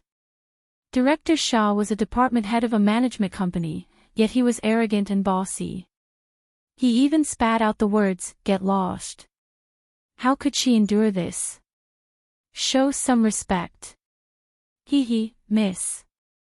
Do you think it would be more respectful to let the security guards come and drag you away? Director Shaw looked at Yu Qin's clothes. Most of them were fashionable items, and her matching was quite good. He knew that this woman's family was quite well off. Normally, he wouldn't have directly shed all pretense of cordiality. But right now he was backed by the young master of the He family. In a few days, he would be like a fish leaping into a dragon. What was there to be afraid of? Director Shaw held a breath of heroism as he stood in front of the elevator door. He felt more and more at ease. He didn't waste words and directly called for the building's security guards. He finished calling and saw that Luo Nan and Yu Qin had no intention of coming out. He wasn't in a hurry. He reached out and pointed at the two. Shameless, huh? Fine. You guys stay here. Director Shaw directly confiscated their nameplates and used his authority to lock down the elevator. Only then did he turn around and smile once more. Apologies, young He. I wasn't strict enough with my subordinates. I've made a fool out of myself. There's no reason to reason with these idle-chasing kids. I'll deal with the relevant personnel of the company severely later. Young He, don't let them ruin your mood. I'll have the property management open up a backup elevator. It won't take much time. Young He chuckled outside the elevator. It's fine. Director Shaw handled things well. You've thought things through very thoroughly. It's my duty. It's my duty. Young He, this way please. Director Shaw relaxed completely when he saw that Young He didn't blame him. He twisted his face and gave Luo Nan and Yu Qin a cold glance. He was about to walk out of the elevator when he remembered something. Give me Sister Wei's refreshments. He wanted to be bold and confident, but Luo Nan and Yu Qin were disinclined to pay attention to him. Director Shaw saw that the security guards had already come over from the other end of the corridor. He was even more fearless. He simply did it himself. He lowered his head and searched through the food boxes on the floor. He had seen the refreshments and food boxes of Ruifeng building before. According to his thoughts, there was only one such high-end custom-made food box in the elevator. He could just take it away if he found it. He believed that this young couple wouldn't dare to snatch it. But when he cast his gaze over, Director Shaw was stunned. 1, 2, 3. 3 maroon food boxes specially made by Ruifeng restaurant were neatly arranged at the innermost end of the elevator. The original wood material and the 3-story pavilion's design were exactly the same as the Eastern classical artwork. Director Shaw could not help but turn his head and look at young Master He, who was still smiling and watching the show. Could it be that Shi Wei specifically ordered 3 portions to entertain the guests? This was drinking tea, not feeding pigs. So, the other 2 were probably bought by the young couple themselves, to give to their idols. The price at Ruifeng restaurant was not low. Which one is Sister Wei's? Manager Shaw had no choice but to ask. Luo Nan shrugged. He was too lazy to even open his mouth. He had to admit that he was partly responsible for the difficulty of moving the takeout boxes. After all, in addition to what Shi Wei's assistant had ordered, there was also Cat Eyes' so-called flowing stone set. In order to show filial respect to his older sister and complete the task of visiting the set, he had bought another set. 2 sets of tea set, desserts, food box, and tea set cost more than 10,000 yuan. Without a doubt, this was the impulsive spending of a nouveau riche after his wallet was full. Director Shaw did not care about the nouveau riche. He had seen many crazy fans who would throw money away for their idols. Luo Nan and the others were not the craziest. He just felt awkward. If this couple didn't cooperate and he took the wrong food, it would be hard for him to avoid being punished by Shi Wei. Plus, he did not forget that Shi Wei's lover was right behind him. Director Shaw was a bit anxious. He saw that the security guards had already approached, so his voice grew louder. The tea and snacks were definitely ordered by Sister Wei. You 2 are going to forcefully steal them. 2 people come. Drag them out first. As he spoke, Director Shaw moved back to give the security guards room to act. At the same time, he pondered whether or not he should contact Assistant Meng, who was by Shi Wei's side, and ask her about the details of the tea and snacks order. Young Master He clicked his tongue just as he exited the elevator. It's pretty ugly now that it's developed to the point of pulling and pulling. Director Shaw hurriedly turned around. Young Master He, don't worry. We absolutely won't delay you and Sister Wei from drinking your morning tea. Hey, you guys. Don't kick over the innermost food boxes. It was rare for him to take care of both sides and still be able to think clearly without a hint of chaos. And for the sake of expressing his importance, he drilled back into the elevator after the security guards restrained Luo Nan and Yu Qin. He bent over to pick up the 3 custom-made food boxes. Young Master He's laughter came from behind him. He could hear that he was quite delighted. This proves one thing. People must live magnanimously. They must live properly. Otherwise, if you play the pig, you will fall into the dung pit. If you act cool, you will be struck by lightning. Director Shaw hated himself for touching the food boxes. He bent over, unable to turn around and send out a sincere smile. But his mouth did not fall behind. He praised loudly, Young Master He's words are truly incisive. Ha! He had just lifted the food box in the middle when a certain chain of logic in the depths of his brain suddenly snapped. He was unable to connect the cause and effect no matter what. Young Master He's voice continued to enter his ears. That's right. It's this expression. Wait for me to record it and save it as evidence. He, Boss Luo, you chased stars behind my sister's back and hooked up with little girls. This is retribution. You must be bored. The cold and indifferent voice came from the young bastard. Director Shaw ignored this sentence. The information in front of him really made him a bit dumbfounded. Sister. What sister? Director Shaw maintained his bent posture and froze on the spot. However, his thoughts were like a kite that had lost its string. It spun crazily in the vortex and could not find its direction at all. In this chaotic state, Director Shaw vaguely knew that the security guard he had called had retreated. Young Master He, his bodyguards, and followers, who had exited the elevator earlier, had rushed in again. Due to the existence of the food box, the place to step was relatively tight. People were squeezed and people were pushed against each other. Director Shaw bent over, so the area he occupied was a little large. Someone knocked on his spine twice. It was young Master He. Stand up straight. Don't get in the way. Oh my God, I'm going to collapse. Director Shaw did not know how his spine, which was as soft as noodles, was supported. When he straightened his body, he saw young Master He smiling as he put his arm around the shoulder of the bastard fan. The latter was pushing him away with a cold expression. Young Master He was not annoyed at all. On the contrary, he laughed out loud. Don't mind me, don't mind me. I'm flattered that you brought tea and snacks for our showway. In the future, I will absolutely not create any obstruction between you and my sister. That's good enough, right?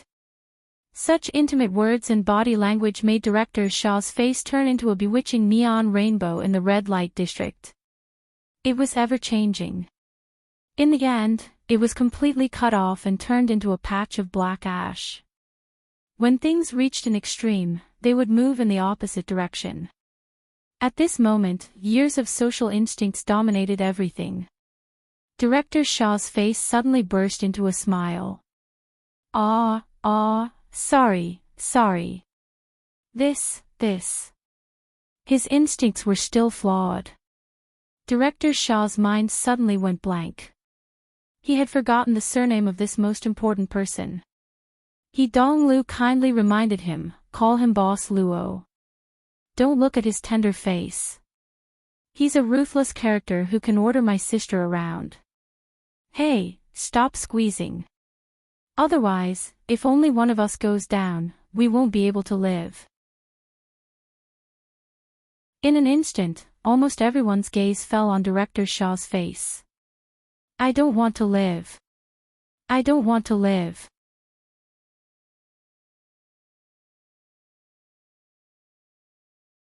He purposely lowered his voice when he said the last word, creating a perfect atmosphere. Ding dong. The elevator reached the 56th floor. The atmosphere lightened a bit, but He Donglu was able to see Luo Nan's tightly furrowed brows as he wished. He spread his hands. So you understand.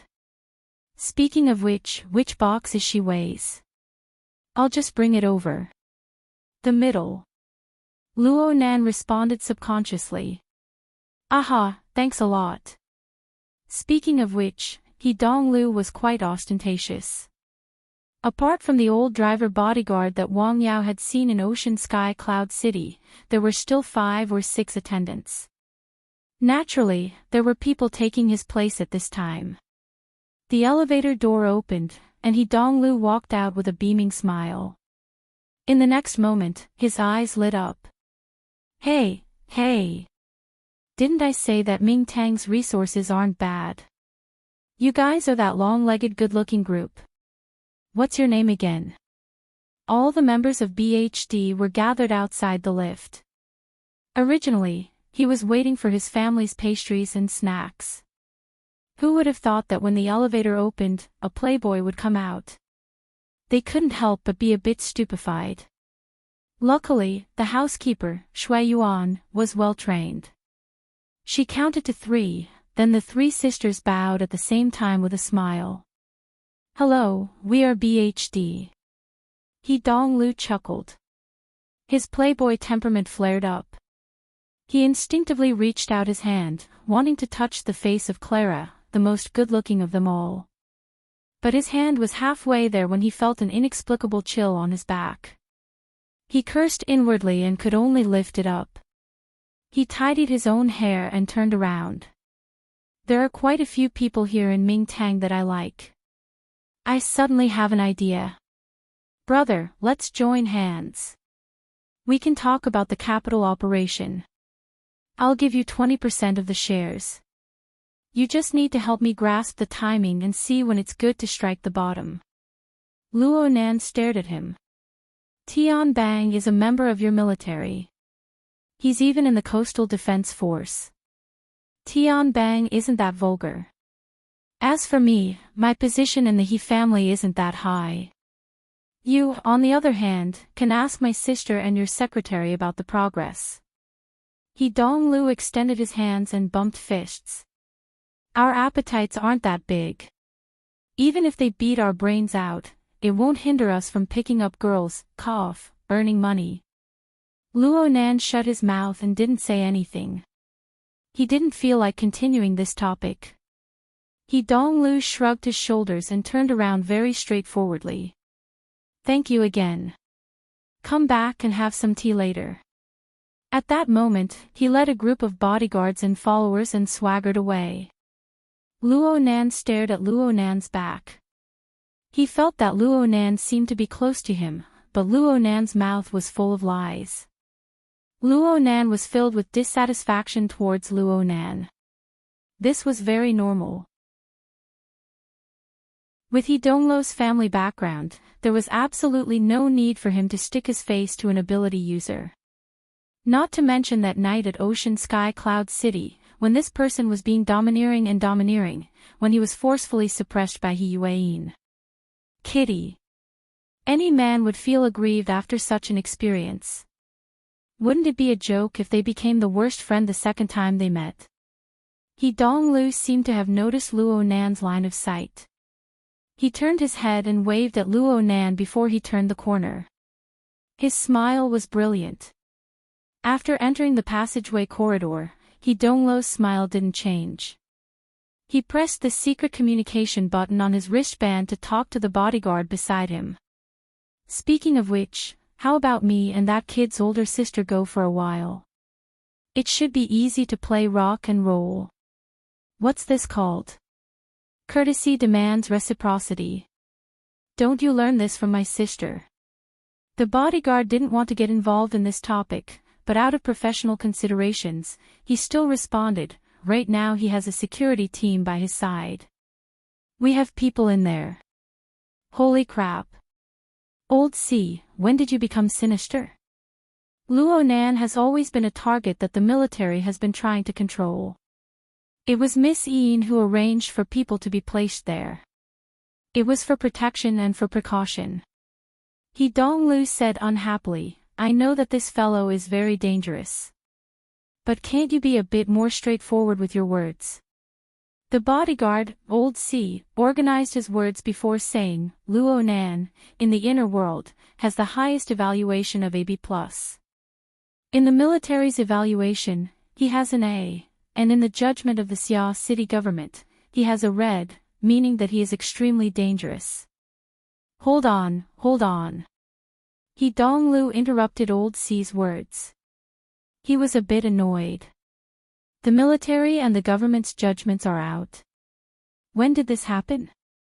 Why are they still being raised? Just last week. Old C explained seriously, in terms of individual combat strength, Luo Nan's performance isn't all that outstanding. There are plenty of people in this world who can suppress him. But the key problem lies in the fact that he relies on tools like the Flying Devil Ray. He is an infrasonic array that can move at will. His destructive power towards civilians and conventional troops is comparable to that of extraordinaries. In addition to his unfathomable and profound level of mental senses and his young and emotional mental state, his degree of threat within Xia City and its surrounding regions has nothing to do with distance, interpersonal relationships, or division of power. Therefore, I suggest that young master he should maintain a distance with him in front of and behind of people. Old C wanted to say distance with this last sentence, but he felt that it was ambiguous. He hesitated for a moment before changing his words.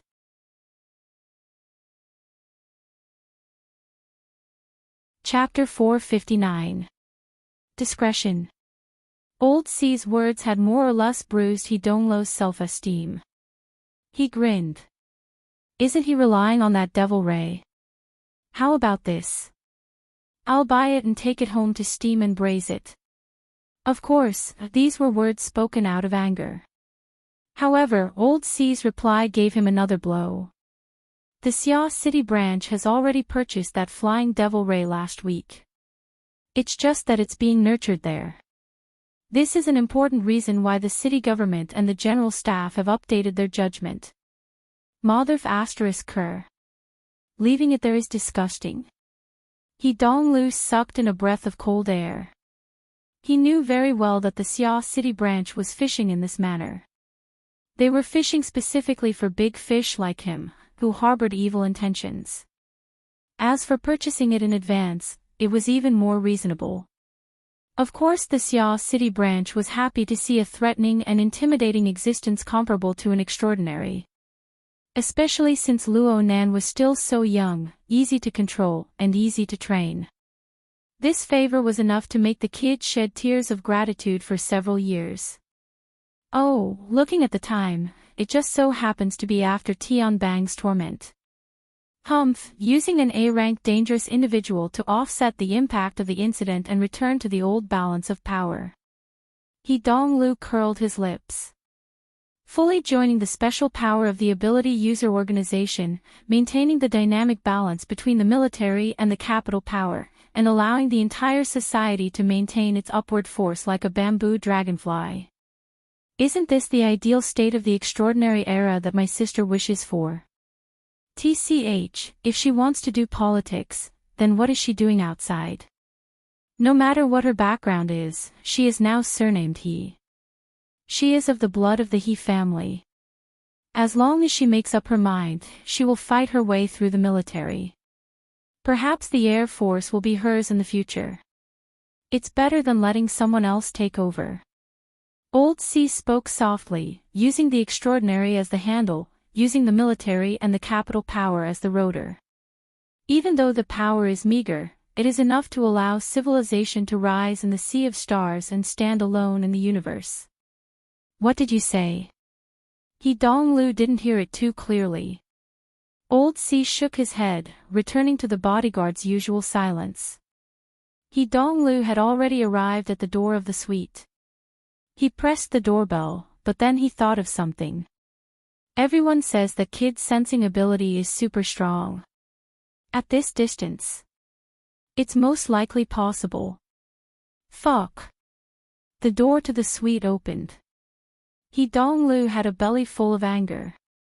He directly bypassed Assistant Meng and went inside. Shi Wei was bored to death in the living room. When she saw He Donglu suddenly appear, she couldn't help but burst into a pleasantly surprised smile. Next, she lightly hugged him with Western etiquette. If it were in the past, He Donglu might have directly made his move. But now, when he thought of the pair of incorporeal eyes watching his every move, he couldn't help but feel apprehensive. After a light hug, they separated. Attendant number 1 took advantage of this moment to place the auspicious Abundance Restaurant's custom-made food box on the tea table. He Donglu pursed his lips. I ran into a little demon running errands on the road, so I brought it over for you. These words were meant for someone to hear. His mouth was taking advantage, but He Donglu was actually depressed in his heart. The worst part about dealing with an ability user like Luo Nan was this: as long as the core of Luo Nan's power wasn't truly shaken, then Luo Nan could forget about taking any substantial advantage. Luo Nan would have to risk being killed at any time. Shi Wei kissed him lightly on the corner of his lips. Let's have morning tea together. What do you want to eat? Shark's fin, He Donglu responded expressionlessly. Shi Wei was stunned. Donglu couldn't help but sigh in despair when he thought about the sudden change in the program he was currently arranging. He patted Shiwei's slender waist and sat down on the sofa. He closed his eyes and rested. Shiwei was an A-list female star in the outside world. She had countless fans, but in front of a young master like Donglu, she still very consciously put herself in the position of a canary. She obediently opened the food box, preparing to brew tea to receive Donglu. Attendant number 1 took the opportunity to take credit for his performance. Young master I'm going to go connect with old Shah and organize the information. Then there won't be a day for the event. Halfway through his words, he saw Donglu suddenly open his eyes and stare coldly at him. It was as if he was looking at an idiot or even a dead man. Ho! Young master Donglu wanted to throw something at him, but when he saw the pillow on the sofa, he felt that this fellow was taking advantage of him. He could only grit his teeth and say, "It's already 100 years of the Information Society. You still need to run to the scene when doing a project. Don't think that I don't know what you guys are thinking. Go. Don't stay here." Attendant number 1 had a stupefied look on his face. Donglu let out a long sigh. His head and shoulders leaned back on the sofa. He was too lazy to speak again. This was another reason why he hated ability users. They completely exceeded the limits of a normal person's thinking. As long as they were willing, perhaps there were no secrets in this world to speak of. At this time, Donglu looked at his attendants and felt vexed. He couldn't say anything. He could only wave his hand. "I'm going to rest." "Get lost. Hurry up and get lost." The attendants were at a loss of what to do. Did he want them to do something? Or was it something else?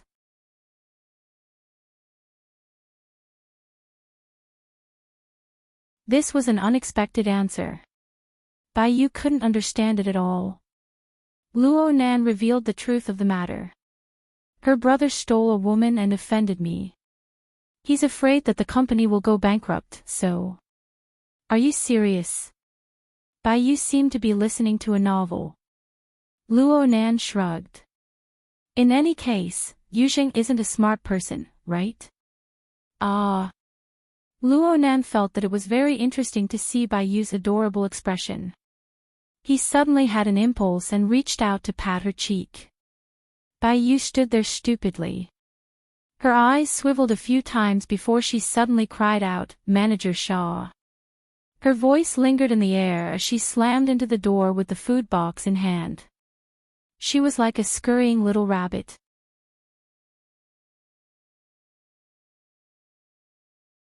Chapter 460. Bai Yu rushed through the door and nearly bumped into Clara. What stopped them were the 2 large food boxes in front of them. Bang! Both of their arms were numb from the shock. "What are you doing?" The 2 spoke in unison. Clara switched the hand holding the food boxes and gently flipped her hair. "I can't let the seniors wait too long. I'm going to deliver the food." Bai Yu curled her lips. "Seniors? Which seniors are you talking about? Your popularity really makes my heart beat like a drum." "Screw you. Why did you come back? Where's Radish Silk? If you bring the Flowing Stone Kid back, what will he use to visit?" "Ah, so stupid." Bai Yu scolded herself. Her voice dropped an octave in an instant. "Butcher. Butcher is outside." Bai Yu turned her head as she spoke. She saw that there was no sound outside. Only then did she realize, oh no. That guy must have been caught. Bai Yu wanted to open the door and go outside, but she was grabbed by Shui Yuan who rushed up from behind. Then she turned on the security visual system. Within the visual range of the system, the hallway was empty. Not a single figure could be seen. Not a single voice could be heard. Where is he? Maybe he was dragged to the security office. He's not a thief. But Yeah, that's true. Though she said this, Bai thought of Luo Nan's fingers slapping his face twice. The warm touch seemed to have lingered for quite some time. Her face was a bit hot, but she couldn't help but worry, would he really not be treated as a thief? I'll go out and check things out. Clara adjusted her breathing and raised her morale. Is that okay? Shui Yuan couldn't make up her mind. She turned to look at the others. Yu Qin, who had been following Luo Nan closely, was in a daze for some reason. Teacher Cat Eyes, who had the highest status here, was drinking tea with a smile. She didn't care about anything else. Shui Yuan seemed to realize something when she saw this scene. There seems to be no problem. Clara didn't care at all. I have a valid reason. Though she said this, she still used the visual system to carefully check the situation outside. Only then did she open the door and go out. Bai Yu wanted to follow, but the image of Luo Nan's finger just now flashed in her mind. After hesitating for a moment, he was already a few steps behind. His courage instantly dropped. He could only stick his head out from the crack of the door and watch Carola pass through many doors until she reached the corner of the corridor, and then stay there. After a while, Clara held the food box and bowed. Hello, Director Shaw. It's over. After that, Clara, who had turned a corner, had obviously taken a big detour. She was practically sticking close to the base of the wall to escape. It was obvious that Manager Shaw was still there. As for why he was staying there, the answer was very obvious. A few seconds later, Clara sent a message, "Don't come over, the butcher's smile is so scary." Bai Yu immediately replied, "Where is Boss Luo? Face the wall and reflect on your mistakes." After that, there was nothing else. Bai Yu stared blankly at the message for quite some time. In the end, her body felt weak as she leaned her head against the door. She was extremely depressed. See, my reaction just now was too extreme. Why would I run? Almost at the same time, Manager Shaw wanted to cry too. Why did I overreact like that? He stuck close to the base of the wall. Otherwise, he wouldn't be able to stand steadily. The smile on his face had long stiffened, but he didn't dare to change. The child in front of him looked to be 15 or 16 years old. He wasn't as tall as him and he didn't have a fierce expression on his face. On the contrary, he looked a little wooden. Yet, he felt an unreasonable amount of pressure. Even if he was up against the big boss of Mingtang culture, he wouldn't be so indecisive.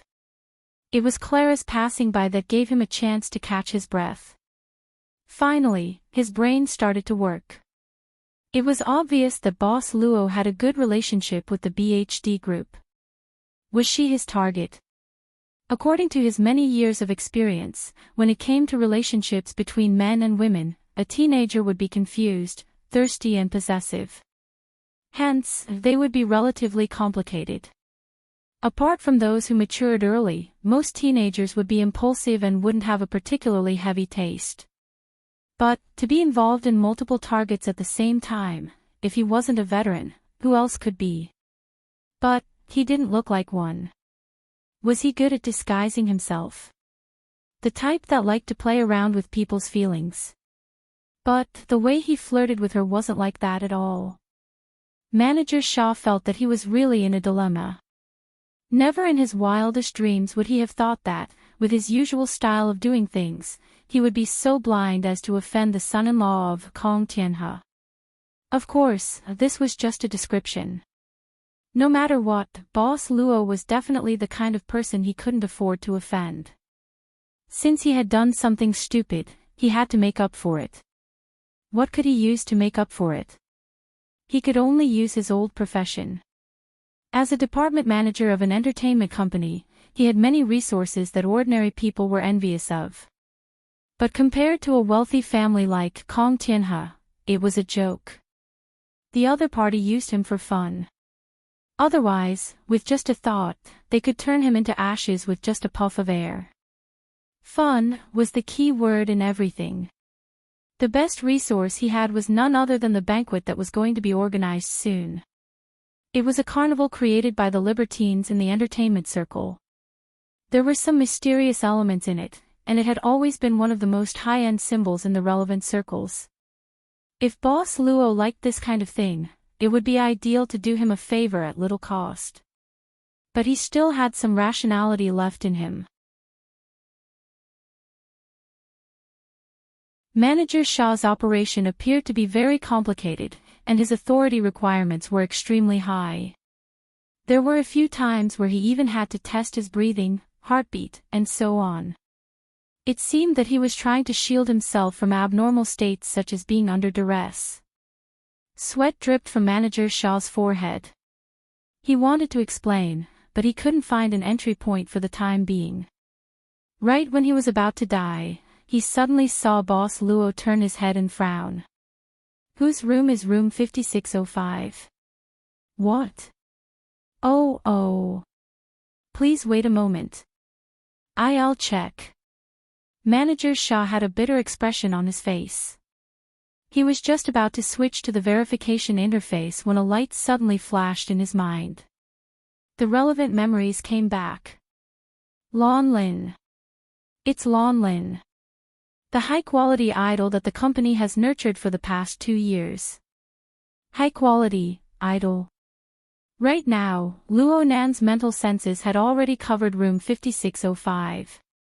He saw this high-quality idol using his skillful and masterful techniques that could be used as teaching material to tease Clara, who had just delivered his takeout. If it wasn't for his companion coming out from the cubicle, Luo Nan would probably be in room 5605, reenacting the teaching video from room 5627. Not even an hour had passed, and the male lead hadn't changed, but the female lead had changed. Moreover, the quality was top-notch. Luo Nan admired him. Your company is really capable of producing people, s. Luo Nan was really worried about Imoya's prospects after signing with Mingtang Culture. Even though the rumors said that all the entertainment companies under the heavens were black-hearted, the feeling of seeing it with one's own eyes was always different. 2 seconds later, Clara escaped from room 5605 in a sorry state. However, the blush on her cheeks proved that she had indeed been teased. This was even more conspicuous on her milky white skin. She was distracted the entire way. She actually forgot that Manager Shah was blocking her way. Only when she reached the middle of the corridor did she see that there was no longer a large food container. She was truly at a loss on what to do. Luckily, Clara's mental fortitude was a bit stronger than Baiyu's. She only froze for half a second before revealing a perfect, sweet smile. She instinctively flipped her blonde hair and greeted Luo Nan with her best female charm. She covered herself by sticking to the wall and slipping away. Luo Nan watched her leave. He was deep in thought. New evidence obtained. Manager Shah secretly clenched her fists. There was no need to mention the female companion who had delivered the takeout with her. First, there was Baiyu. Now, there was Clara. This boss Luo had given her an extraordinary amount of attention. Moreover, he had done it very clearly. How did this disguised personality's acting suddenly become so bad?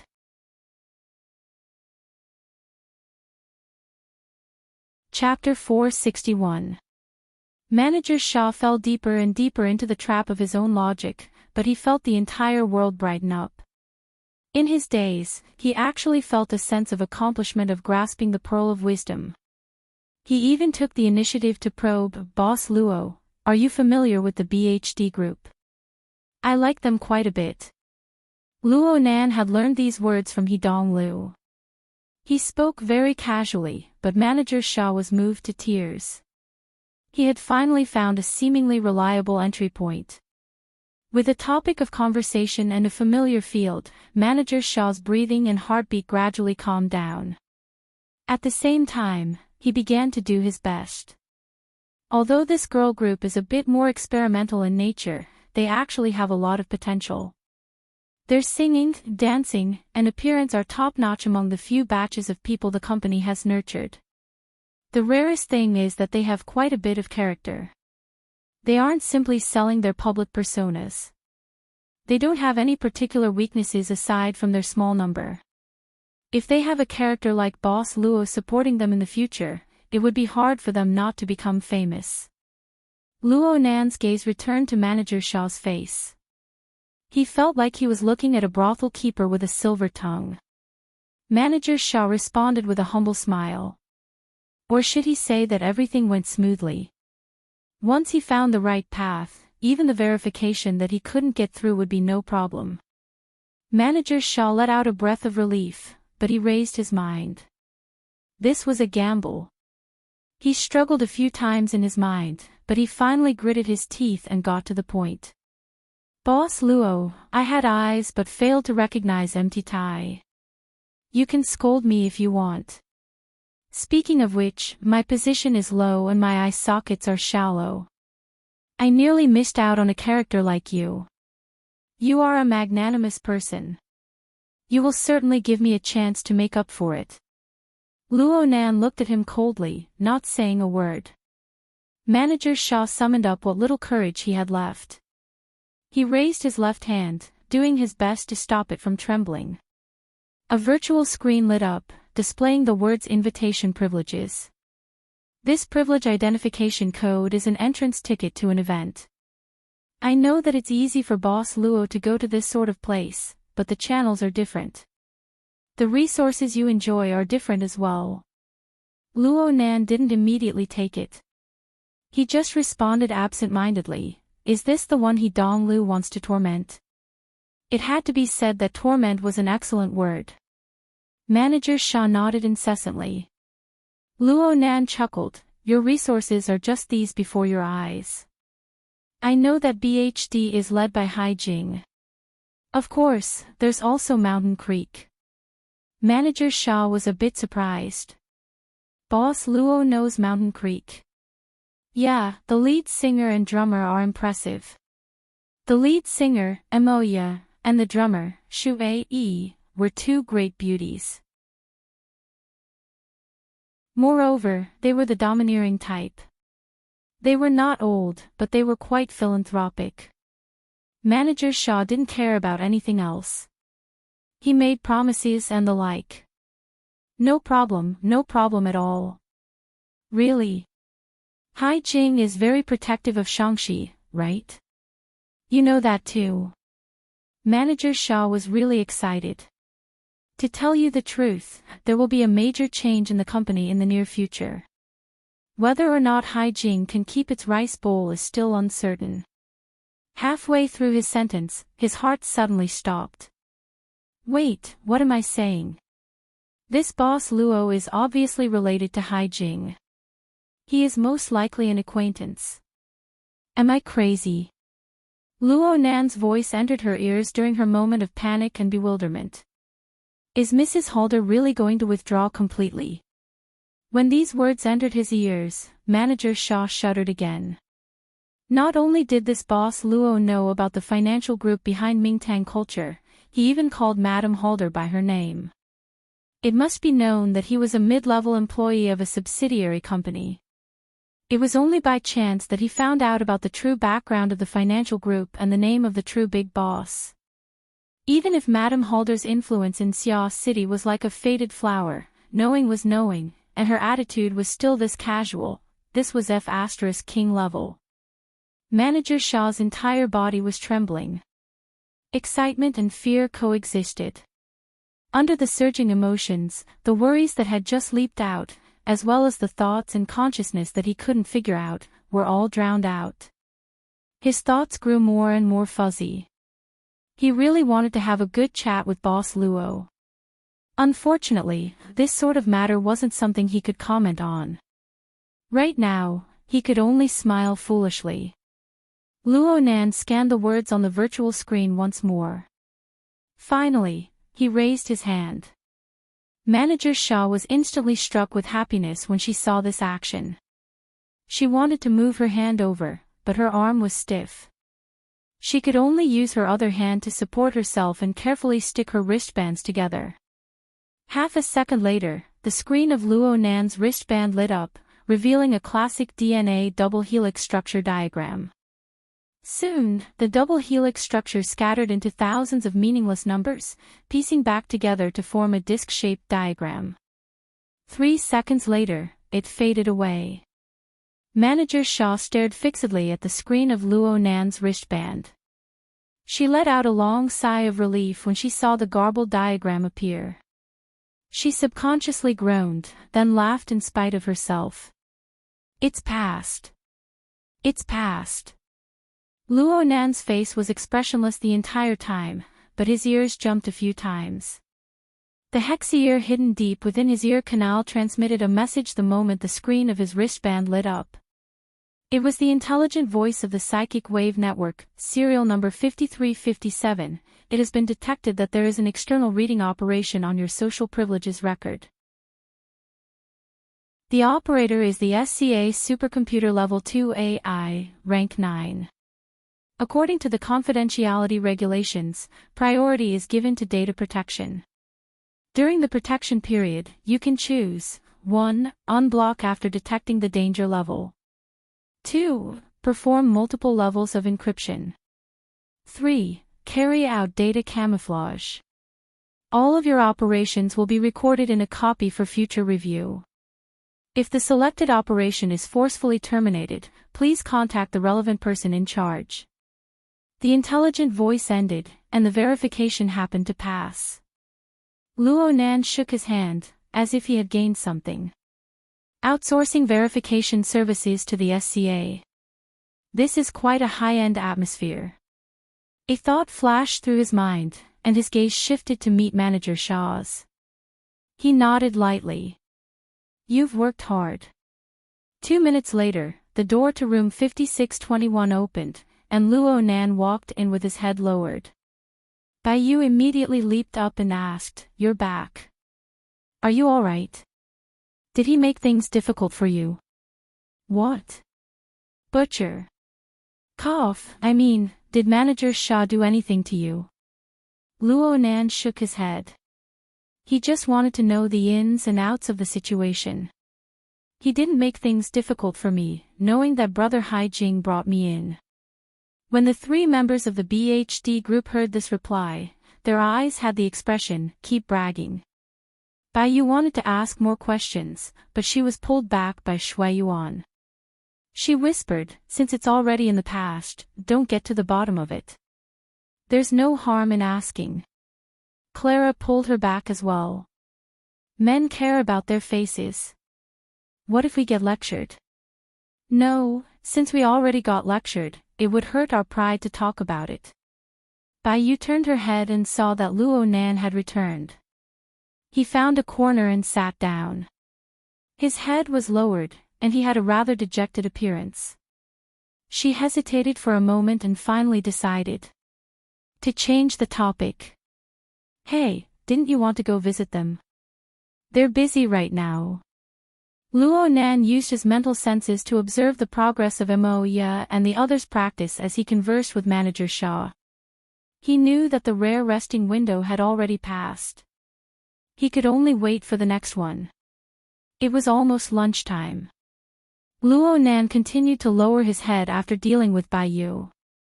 Actually, most of his attention was still locked onto Manager Shaw. Manager Shaw's life sketch was dim and lightless in comparison within the resplendent living starry sky. Its structure was very simple. It was nothing more than a few lines of starlight. However, if one focused on it and continued to permeate it, one would be able to see a bit more information. In a certain sense, the life sketch was just a window leading to the mysteries of the body and mind of others. One needed to do further observation and the corresponding coding and decoding work in order to obtain more detailed information. The Wraith sign was an expert in this field. It was a demon that specialized in peeking at the minds and minds of others. Its incomparably powerful instincts were enough for it to do many inconceivable things.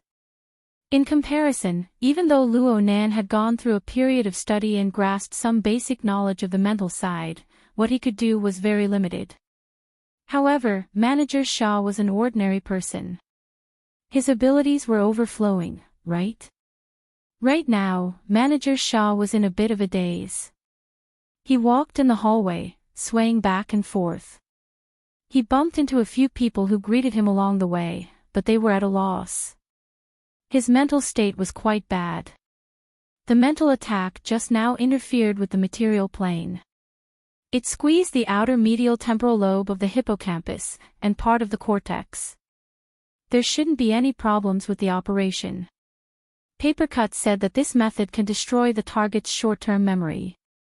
Could it be that the attack process was too intense and the aftermath damaged the hippocampus? Maybe I should have used interference from the beginning, blocking the nerve signals.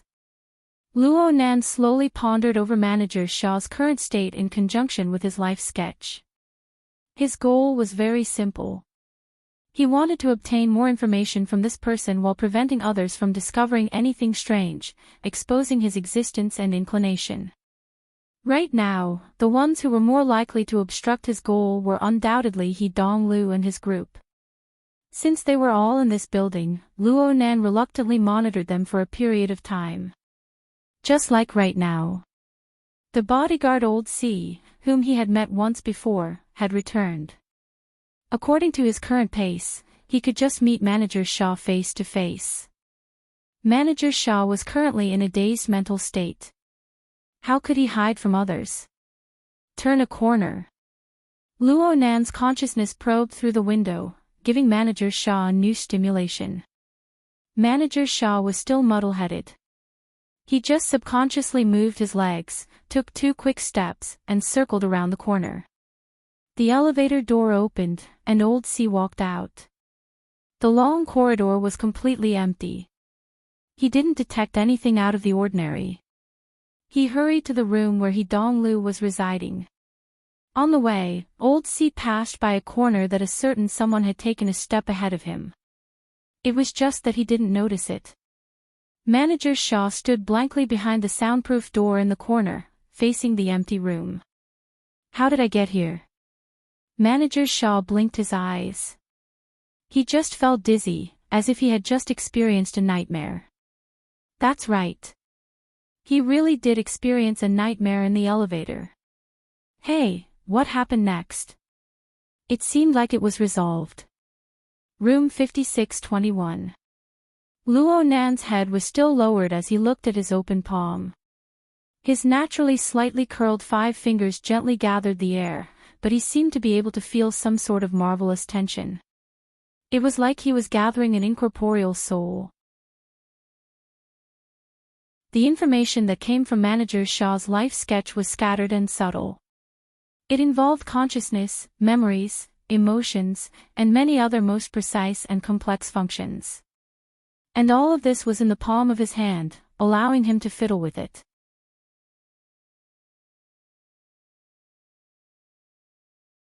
Chapter 462. Luo Nan had never used this much strength on an ordinary person before. The information Luo Nan had gathered was quite complicated, but he was confident that he could weave a set of memories that had never existed for Manager Shah within a day or two if he were to continue experimenting layer by layer. As for whether it was logical or not, it depended on the ability of the director and screenwriter, and nothing else. If this method was used in actual combat, it would probably be the legendary illusion technique. He remembered that he had heard of a similar method in his supplementary lessons. He just didn't know if it would still be effective against an ability user. Aside from Manager Shah, there was another group of people that Luo Nan was paying attention to. It's He Donglu's attendants A, B, C, D, maybe it's 1, 2, 3, 4. Anyway, the bodyguard didn't look like a bodyguard, and the driver didn't look like a driver. They were dressed very casually and looked like artists. In the end, Luo Nan was able to guess 30 to 50% of what they were here for, combined with Manager Shah's description. That group of people had already been brought downstairs by Old C, out of the Tonghui building and away from the plaza area. At this time, they were already 10 kilometers away, a straight line distance of about 12,000 meters. Such a distance had indeed exceeded the radius of Luo Nan's omnidirectional observation of the material plane.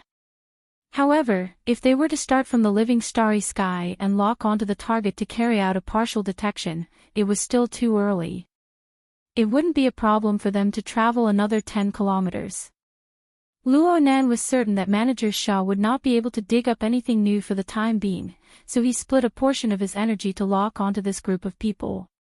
The group of followers were ordered to keep their mouths shut by Old C, and all of them were confused and depressed. Now that they had finally reached the so-called safe distance, how could they hold it in any longer? They all opened their mouths and laughed. Luo Nan was unable to listen for a time, so he simply activated the Hexier's response transfer function to record all of this information. He would sort it out later.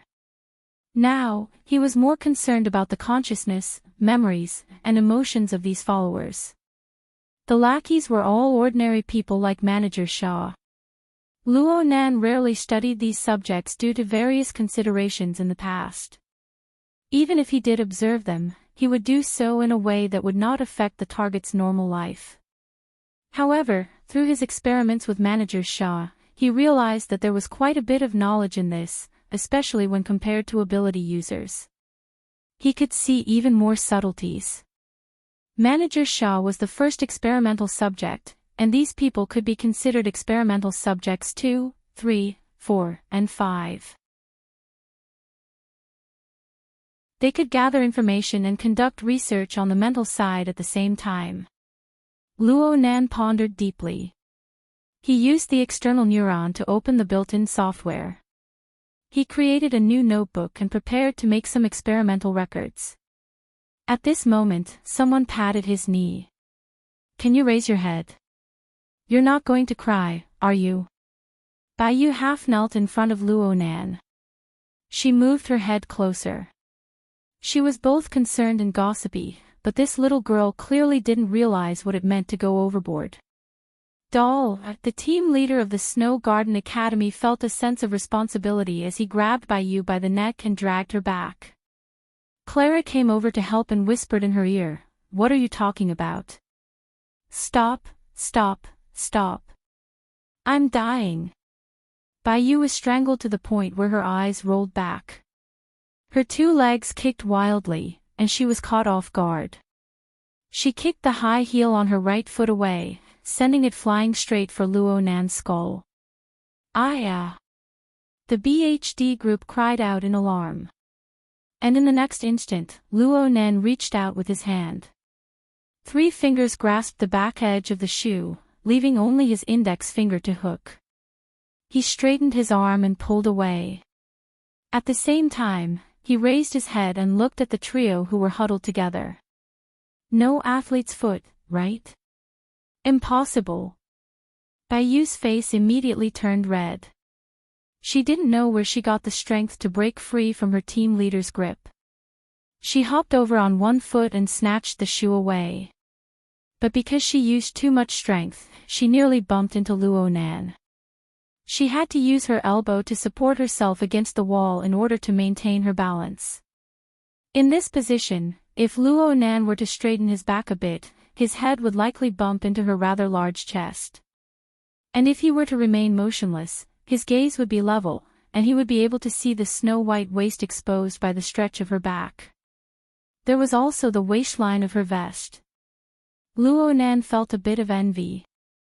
He had been cultivating with Gym Master Xiao for a period of time, and he had received the reverse nourishment of soul strength. His body was strong and tenacious, far surpassing that of an ordinary person. However, the internal cultivation technique did not focus on the sculpting of muscles.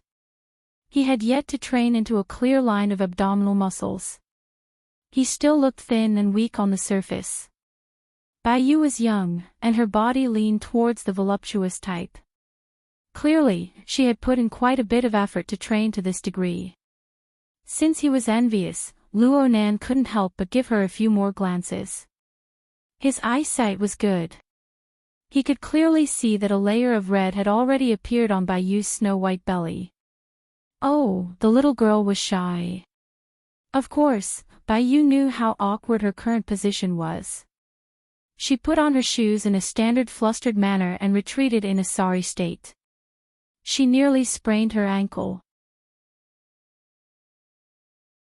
Fortunately, Shui Yuan caught her from behind. Thoughts of a completely new direction fluctuated intermittently. Beautiful youthful limbs moved closer and farther away. The situation had changed in succession in a short few seconds. Luo Nan could not help but sigh. Bayu had become extremely sensitive right now. What? What are you sighing for? Shui Yuan and Clara had already given up all hope for Luo Nan to be able to ask such a stupid question. Luo Nan could feel that the little girl had lost her mind from embarrassment and anger. He didn't want to make things difficult for her, so he casually made up a reason. I'm a bit disappointed. I originally wanted to use the credit of running errands to get an autograph from Shi Wei. But in the end, my lunch box was taken away, and I even ran into that manager Shaw. Bayu no longer dared to speak. Clara was a bit displeased with Luo Nan's bullying of her sister. She curled her lips and said, "You want an autograph, and you say you're not familiar with the entertainment circle." Luo Nan spread his hands. My cousin is crazy about her.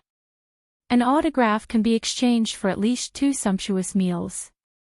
There's no hope now. Clara deliberately teased him. She flicked her hair out of habit and even gave him a coquettish look. We'll sign it to you. But in another 10 years. Pooh pooh pooh. In another year, maybe it'll be worth a lot of money. It won't be a problem to make your brother, and you confused. Really? Are you sure? Cat Eyes, who had been brewing tea in the lounge this entire time, finally came out. She held a bamboo tea tray in one hand and walked straight to Luo Nan's side to sit down. Her movements were quite skillful as she sat down. The tea tray spun horizontally, but the small and exquisite teapot and teacups on it were all stable and proper. Not a single drop of water came out. It was as if she was performing acrobatics. The gazes of the group shifted. Luo Nan was fine, but the BHD trio and Yuqin gasped in surprise. Clara was a bit emotional. If I had this level of balance and body control, I would apply to the Auckland Academy of Performing Arts right now. I would be an artist when I graduate. Cat Eyes gently and dexterously put down the tea tray. She shot a glance at them. Don't change the subject. Barbie, since you said that you can make the boss confused, then you guys go prepare and give it a try. The BHD trio were all stupefied. It took quite a while for Clara to understand. I'm just saying. It's fine as long as I'm serious. The break time is over.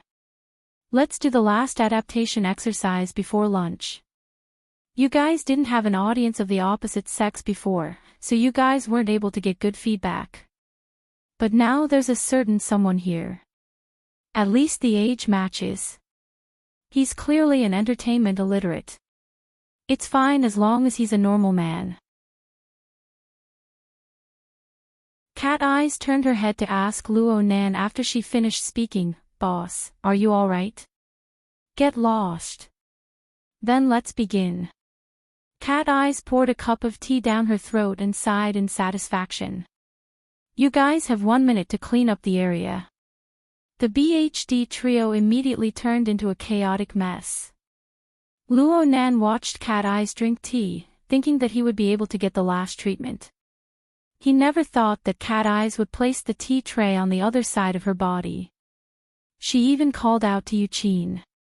You get a cup too. Mr. Luo. There are only 2 cups. He definitely has to display his style. Then I'll go get some refreshments. He won't have any tea. He'll choke to death. Choke your sister. Luo Nan used a fierce gaze to gouge out Cat Eye's, but she leaned against his shoulder in an extremely intimate manner. She giggled and tilted her head. What were you doing just now? There was no need for Luo Nan to hide anything from this believer of his who had a deep tendency to self-destruct. He simply described the process of his research. He also wanted to share his experiences. I've never tested this sort of technique on an ordinary person before. I tried it out today. It's quite easy to get used to it. In the past, I'm an expert in long-range sensing. I'm not a mind excavator. There should always be a comparison between ability users and non-ability users. Luo Nan's gaze unconsciously glanced at Cat Eyes as he spoke. If you want to talk about test subjects, there's an ideal one here. Are you thinking about this? I'm saying. Did you know that the BHD group is also a test subject? I just heard Director Shaw mention it. Excellent. Now you can experience it for a bit. The prelude to the music rang out. The 3 members of the girl group laughed as they gathered together. They each took their positions.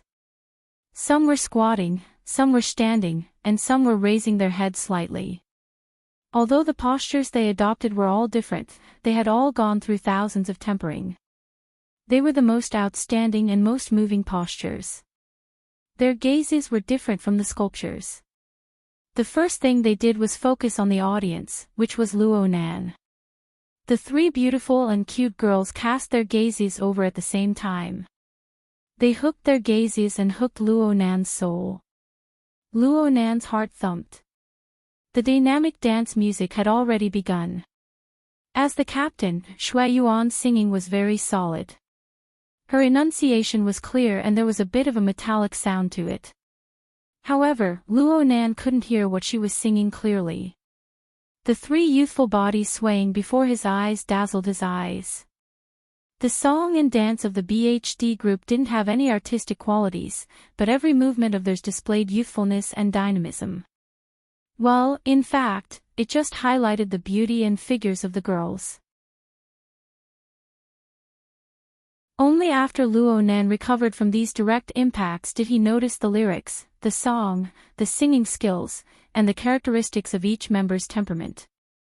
Luo Nan really was unable to shift his eyes away. Unknowingly, there was an awkward feeling of dryness spreading throughout his body. The feeling was especially intense in certain areas. Cat Eye's voice cut in at this time. Do you see the problem? Luo Nan wanted to speak, but he was unable to say anything in the end.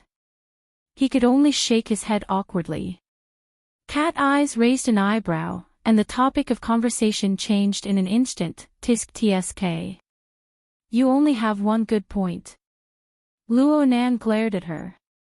He didn't try to conceal it, this is instinct. But I'm not a beast. Ha! Before his voice fell, Cat Eyes clearly blew a breath of air into his ear. The warm, itchy, and numb feeling radiated to his entire head in an instant. What accompanied it was a low and hoarse laughter. If you're worse than a beast, then you're really done for. This was right under the eyes of others. Luo Nan was shocked at first, but then his fury wrapped in restless emotions and burned all the way up. What the hell are you doing? You're tuning into the Journey of the Soul YouTube channel. Don't forget to subscribe and join us on this journey to catch the most captivating stories.